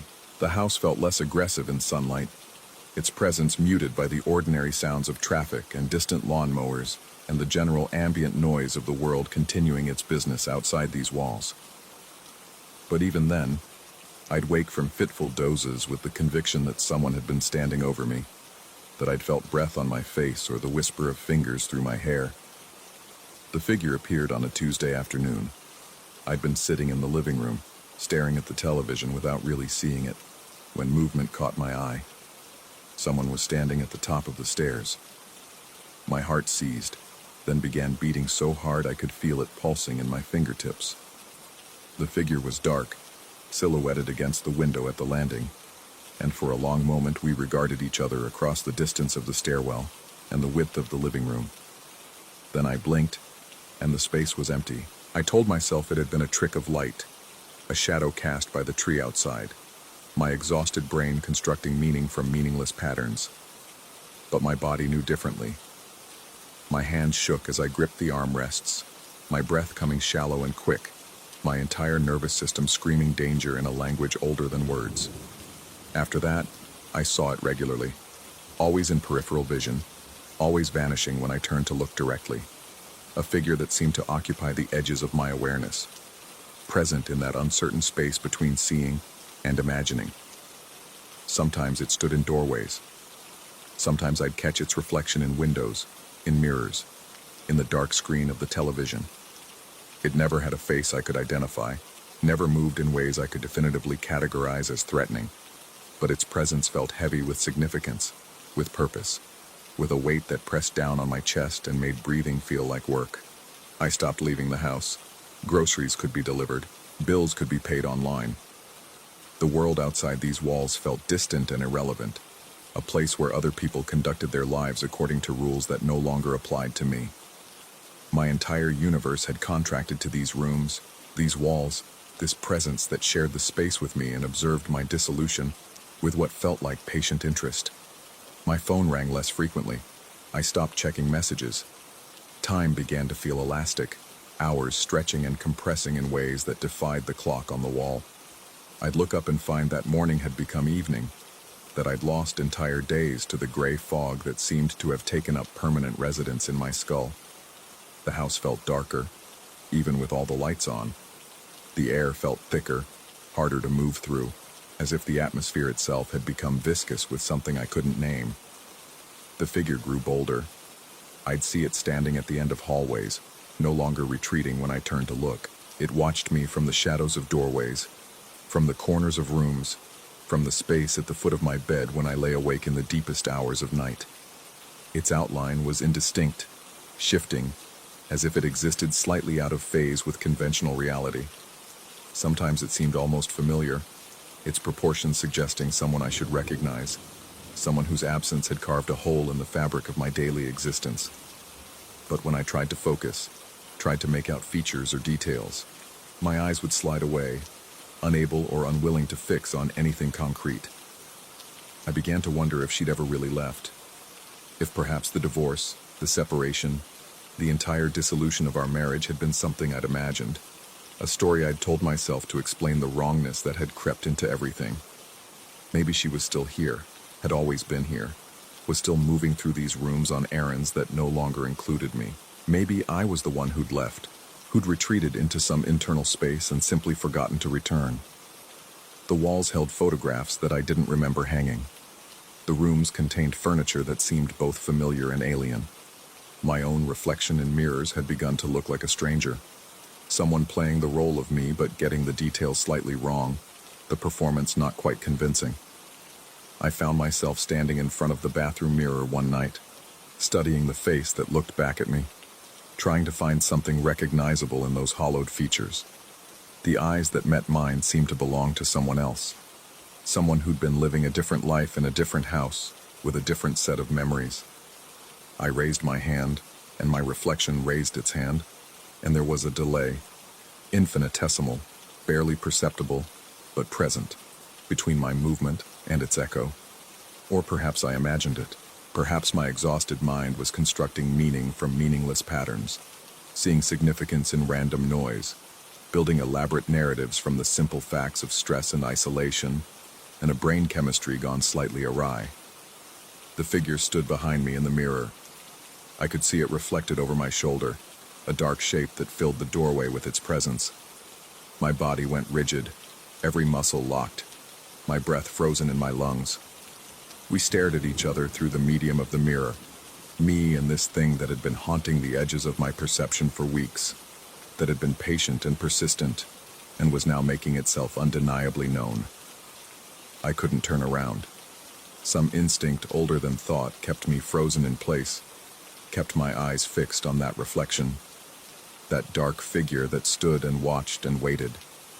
If I turned, if I looked at it directly rather than through this intermediate medium, something would change. Something would become real that currently existed in the uncertain space between possibility and confirmation. The figure moved closer. I could see it approaching in the reflection, could see it raising what might have been a hand, reaching toward me, or reaching toward itself, or reaching toward some point in the space between us. The bathroom felt smaller, the walls pressing in, the air growing thick and hard to breathe. My heart hammered against my ribs, my hands gripping the edge of the sink so hard my knuckles had gone white. The figure's hand, if it was a hand, touched the back of my neck. I felt the contact, cold and somehow distant, as if sensation itself had to travel from very far away to reach me. The touch felt familiar. It felt like coming home and like violation, like comfort, and like the most profound wrongness I'd ever experienced. I could see my own face in the mirror, could see the terror written in every line and shadow, could see the way my eyes had gone wide and glassy with fear or madness or something that defied categorization. Behind me, the figure leaned closer, and I still couldn't make out its features, still couldn't determine if it was something that had invaded this space or something that had always been here, waiting for me to deteriorate enough to finally perceive it. My reflection smiled. I wasn't smiling. My face remained locked in its expression of frozen horror while my reflection's mouth curved upward, while something that looked like me, but wasn't me, performed an expression of satisfaction or recognition or welcome. The figure behind me spoke. I heard the sound without hearing it, felt the words more than understood them, a vibration that resonated through my bones and teeth and the soft tissue of my brain. It said something about coming home, about finally being ready, about the long wait ending and the real work beginning. It said things I can't remember and things I'll never forget, and its voice was familiar in a way that made my stomach turn and my skin crawl and every survival instinct scream for me to run. But I couldn't move. I stood there, trapped between the mirror and the thing behind me, between my reflection and my reflection's reflection, between the version of myself I thought I knew and the version that smiled back at me with eyes that had never been mine. The house settled around us, creaking and breathing and holding us in its embrace. Outside, the world continued its business, people living their lives in spaces where the walls stayed where they were supposed to stay, where reflections behaved according to physical laws, where the presence of another could be confirmed through conventional means. I closed my eyes. When I opened them, I was alone in the bathroom. The mirror showed only me, hollow-eyed and gray-skinned, staring at my own reflection with an expression that might have been relief or terror, or the recognition that I could no longer trust what I saw, what I heard, what I felt. The divorce papers were still on the kitchen counter, unsigned. My lawyer had never called. The law firm had never let me go. I checked my phone and found messages from my brother, from my mother, from friends and colleagues, all from earlier today, all expressing normal concerns about normal things in normal language. I looked at the date on my phone. It was still Thursday. The same Thursday I'd woken up to. The same Thursday I'd been living in for what felt like weeks. Time had looped or stopped or never passed at all, and I couldn't determine which explanation was more terrifying. The house creaked. Upstairs, footsteps began their measured climb. I stood in the bathroom doorway and listened to something moving through the space above me. Something that knew I was listening, that wanted me to know it was there. I still don't know if I'm haunted by something that entered these walls, or something that's always lived inside them. I don't know if the figure in the mirror was external, or if I'd been looking at some fractured piece of myself. Some part that had broken away during all those weeks of stress and isolation and the slow dissolution of everything I thought was solid. What I know is this: the house is never empty anymore.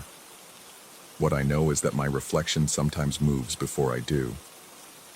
What I know is that I'm still here, still in these rooms, still listening to footsteps on the stairs and trying to remember what day it is and whether I've eaten, and if any of this is real. The figure stands in the doorway now, watching me write this. I can see it in my peripheral vision, patient and persistent, waiting for something I can't name and might not survive understanding. I don't turn to look at it directly. I never turn to look at it directly, because somewhere in the part of my brain that still functions, that still maintains some connection to the person I used to be, I understand that the moment I acknowledge it fully, the moment I meet its eyes and confirm its existence beyond doubt, something will change that can never be changed back. So I sit here, writing these words, feeling its presence like a weight on my chest, like cold fingers on the back of my neck, like breath against my ear.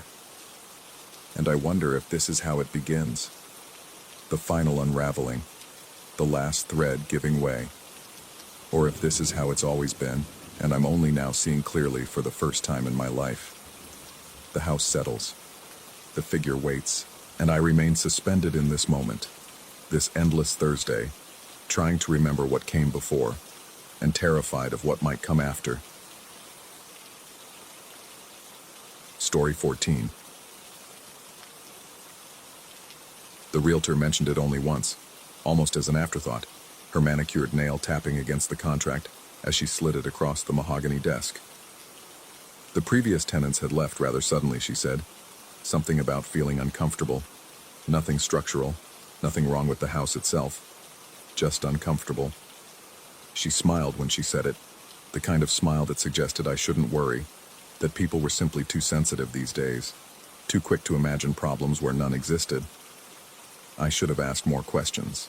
The house stood at the end of Millbrook Lane, a brick colonial with white shutters and a wraparound porch that had probably been charming once. Now it simply looked tired, the paint peeling in long strips like dead skin, the windows reflecting nothing but gray sky even on sunny days. The neighborhood itself was pleasant enough. Old trees lining quiet streets, children's bicycles abandoned on lawns, the distant sound of a dog barking. Normal, safe.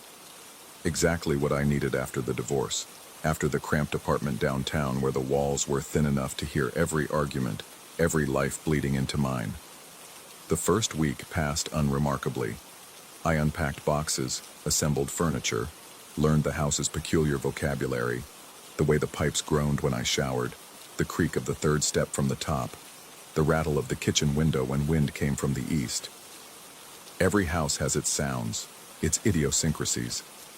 I told myself that. I told myself that repeatedly as I lay in bed those first nights, listening to the structure settle around me like an old body easing into rest. It was Mrs. Chen from next door who planted the seed, though I don't think she meant to. She appeared on my porch on the 8th day, bearing a casserole dish wrapped in aluminum foil and an expression of practiced neighborly concern. The conversation meandered through pleasantries about the weather, about her grandchildren who visited on weekends, about the best grocery stores in the area. Then, as she turned to leave, she paused at the edge of the porch steps. The previous family, she mentioned casually, had only stayed 6 months. Nice people, she said, kept to themselves mostly. But they'd seemed increasingly on edge toward the end, jumping at shadows, installing extra locks. She'd heard them arguing late at night, though she couldn't make out the words. Just the tone. Sharp, frightened. They'd left in the middle of their lease, she added, her voice dropping to something conspiratorial. Packed up in a single weekend and disappeared. She shook her head as if the whole thing was a silly mystery, and told me she hoped I'd find the place more agreeable. That night, I became aware of the silence. It pressed against my eardrums like water pressure, thick and absolute. The house seemed to be holding its breath, waiting for something. I turned on the television, let the voices fill the living room, but even their chatter felt absorbed somehow, muffled by the walls. When I switched it off, the silence rushed back, and within it, I thought I heard something else. A soft susurration, like whispered conversation just below the threshold of comprehension. I stood in the center of the living room, holding my breath, straining to locate the source. Nothing. Just the refrigerator humming in the kitchen, the distant rumble of a car passing on the main road. I was being ridiculous. Mrs. Chen's story had gotten into my head, that was all. Suggestion was a powerful thing. I'd read about it in graduate school, how expectation shaped perception, how the mind filled in blanks with whatever it anticipated finding. But the awareness, once triggered, wouldn't fade. I began noticing things, small things. The way shadows pooled in the corners even when I turned on every light. The cold spot near the basement door that my rational mind attributed to poor insulation. The sensation, increasingly persistent, of being watched. Not overtly, not obviously, but in the periphery of consciousness. The way you might sense someone's gaze across a crowded room. I started spending time at the library, researching the house's history under the guise of curiosity, telling myself I was simply being thorough. The record showed nothing remarkable. Built in 1952, owned by a series of unremarkable families. No deaths on the property, no scandals, yet the turnover rate was notable. No one stayed longer than 3 years. Most left within 18 months. The librarian, an elderly man with liver-spotted hands and patient eyes, noticed my interest. When I asked if he knew anything about the property, his expression shifted, not to fear exactly, but to something more cautious. He told me that houses developed reputations, deserved or not, and once they did, people found what they expected to find. A creak became a footstep, a draft became a breath on the back of the neck. The mind was a powerful architect, he said, especially when primed with suggestion. His words should have comforted me. Instead, they highlighted the question I was trying to avoid. Was I imagining things because I'd been told to expect them? Or was there something genuinely wrong? The dream started in the 3rd week. Not nightmares exactly, too subtle for that. Just vivid, hyper-realistic sequences where I'd wake in my bed, certain I was awake, and hear footsteps in the hallway. In the dream, I'd get up to investigate, but the hallway would stretch impossibly long, doors multiplying along its length, each one slightly ajar, darkness pressing through the gaps. I'd try to run back to my room, but my legs would move through air thick as gel, and behind me, the footsteps would continue, steady and unhurried, growing closer. Then I'd actually wake, gasping, sheets soaked with sweat, and the house would be perfectly still, perfectly silent, except for the sense that something had just stopped moving, had just become still the moment my eyes opened. I stopped sleeping well. The exhaustion made everything worse. Sounds seemed louder, shadows deeper. My reflection in the bathroom mirror looked haggard, eyes red-rimmed and wild. I was becoming what Mrs. Chen had described, jumpy, paranoid, seeing threats where none existed. I knew it was happening. I could observe my own deterioration with a distant clinical part of my mind that remained rational even as the rest unraveled. Yet knowing didn't help. I began documenting everything, thinking perhaps if I recorded it objectively, I could determine what was real and what was imagined. I noted every unusual sound, every cold spot, every moment of unease. The list grew quickly. 2:17 a.m., sound of cabinet closing in kitchen. 3:43 a.m., footsteps on stairs. 4:15 a.m., sensation of someone standing beside bed. 11:34 p.m., saw movement in upstairs window from yard, except I was alone in the house. Reading back through my notes, I couldn't determine if I'd documented genuine phenomena or merely cataloged my own descent into obsession. The house had become a mirror, reflecting my expectations back at me with perfect fidelity. Or perhaps I'd become a mirror for the house, finally sensitive enough to perceive what had always been there. The turning point came on a Tuesday night. I was in the kitchen, making coffee, my 5th cup of the day, trying to stay alert, when I heard it clearly. Not the usual ambiguous creaks and groans, but distinct footsteps crossing the floor above me. The ceiling boards flexed slightly with the weight. Left to right, bedroom to bathroom, the precise route I walked every morning. I grabbed a flashlight and went upstairs, my heart hammering so hard it hurt. The hallway was empty. Every room was empty. I checked closets, looked under beds, confirmed all windows were locked. Nothing. No one. But when I returned downstairs, I found the kitchen cabinet doors standing open. All of them. Every single one. Like a mouthful of dark tongues. I'd closed them before going up. I was certain I had. The certainty felt absolute, carved into my memory with crystal clarity. Unless I hadn't. Unless the stress, the sleeplessness, the constant vigilance had fractured my perception so thoroughly that I could no longer trust even immediate memory.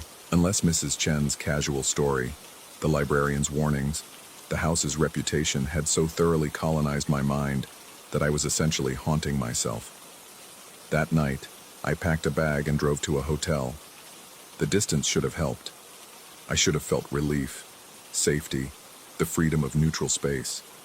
Instead, I lay in the generic hotel bed, staring at the textured ceiling, and felt unmoored. The house had become my fixed point, my obsession, and without it, I felt incomplete. I'd left something undone, something unresolved. The not knowing gnawed at me worse than the fear ever had. Around 3 a.m, I got back in my car. The house was dark when I arrived, darker somehow than the surrounding night, as if it absorbed light rather than merely blocking it. I stood on the lawn for a long time, looking up at the windows, and for a moment, just a moment, I thought I saw a face looking back from the bedroom.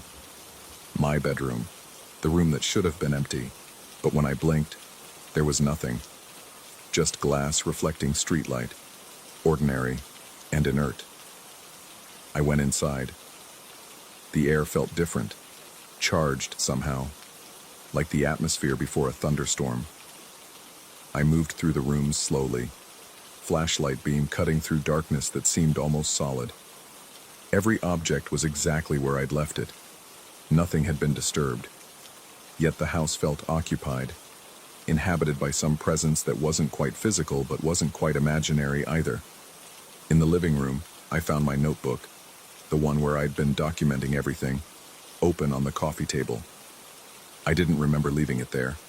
I remembered putting it in my bag, taking it to the hotel, but here it was, open to a blank page. Except it wasn't entirely blank. Someone had written a single word in handwriting that looked disturbingly like my own.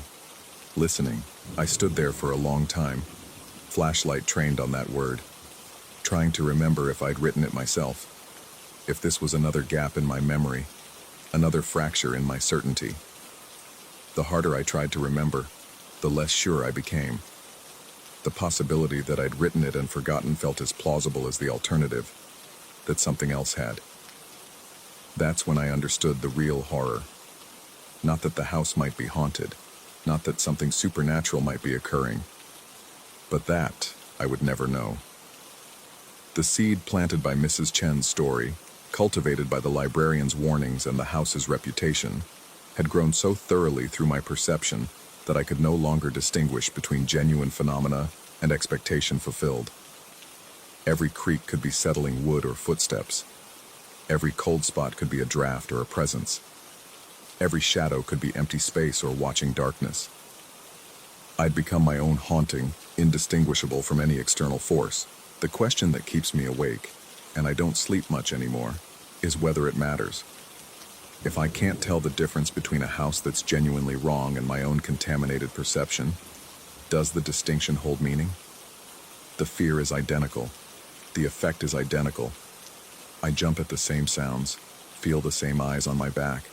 experience the same certainty that I'm not alone. I still live here. I'm not sure why. Maybe because leaving would be an admission that I've lost my grip on reality. Maybe because staying is an admission of the same thing. Maybe because part of me, the part that lies awake listening to the house breathe around me, wants to know the truth with desperate, irrational hunger. Last night I woke to find myself standing in the hallway with no memory of getting out of bed. The basement door stood open at the far end, darkness yawning up from below. I don't remember opening it, but I also don't remember walking to the hallway, and yet here I was, sleepwalking or summoned or simply mad. I approached the open door, drawn by the same compulsion that keeps me in this house, and from the basement I heard it clearly. Breathing, not my own. Someone else's, or something else's, or the sound of my own breath echoing back from the concrete walls below, transformed by expectation into something other.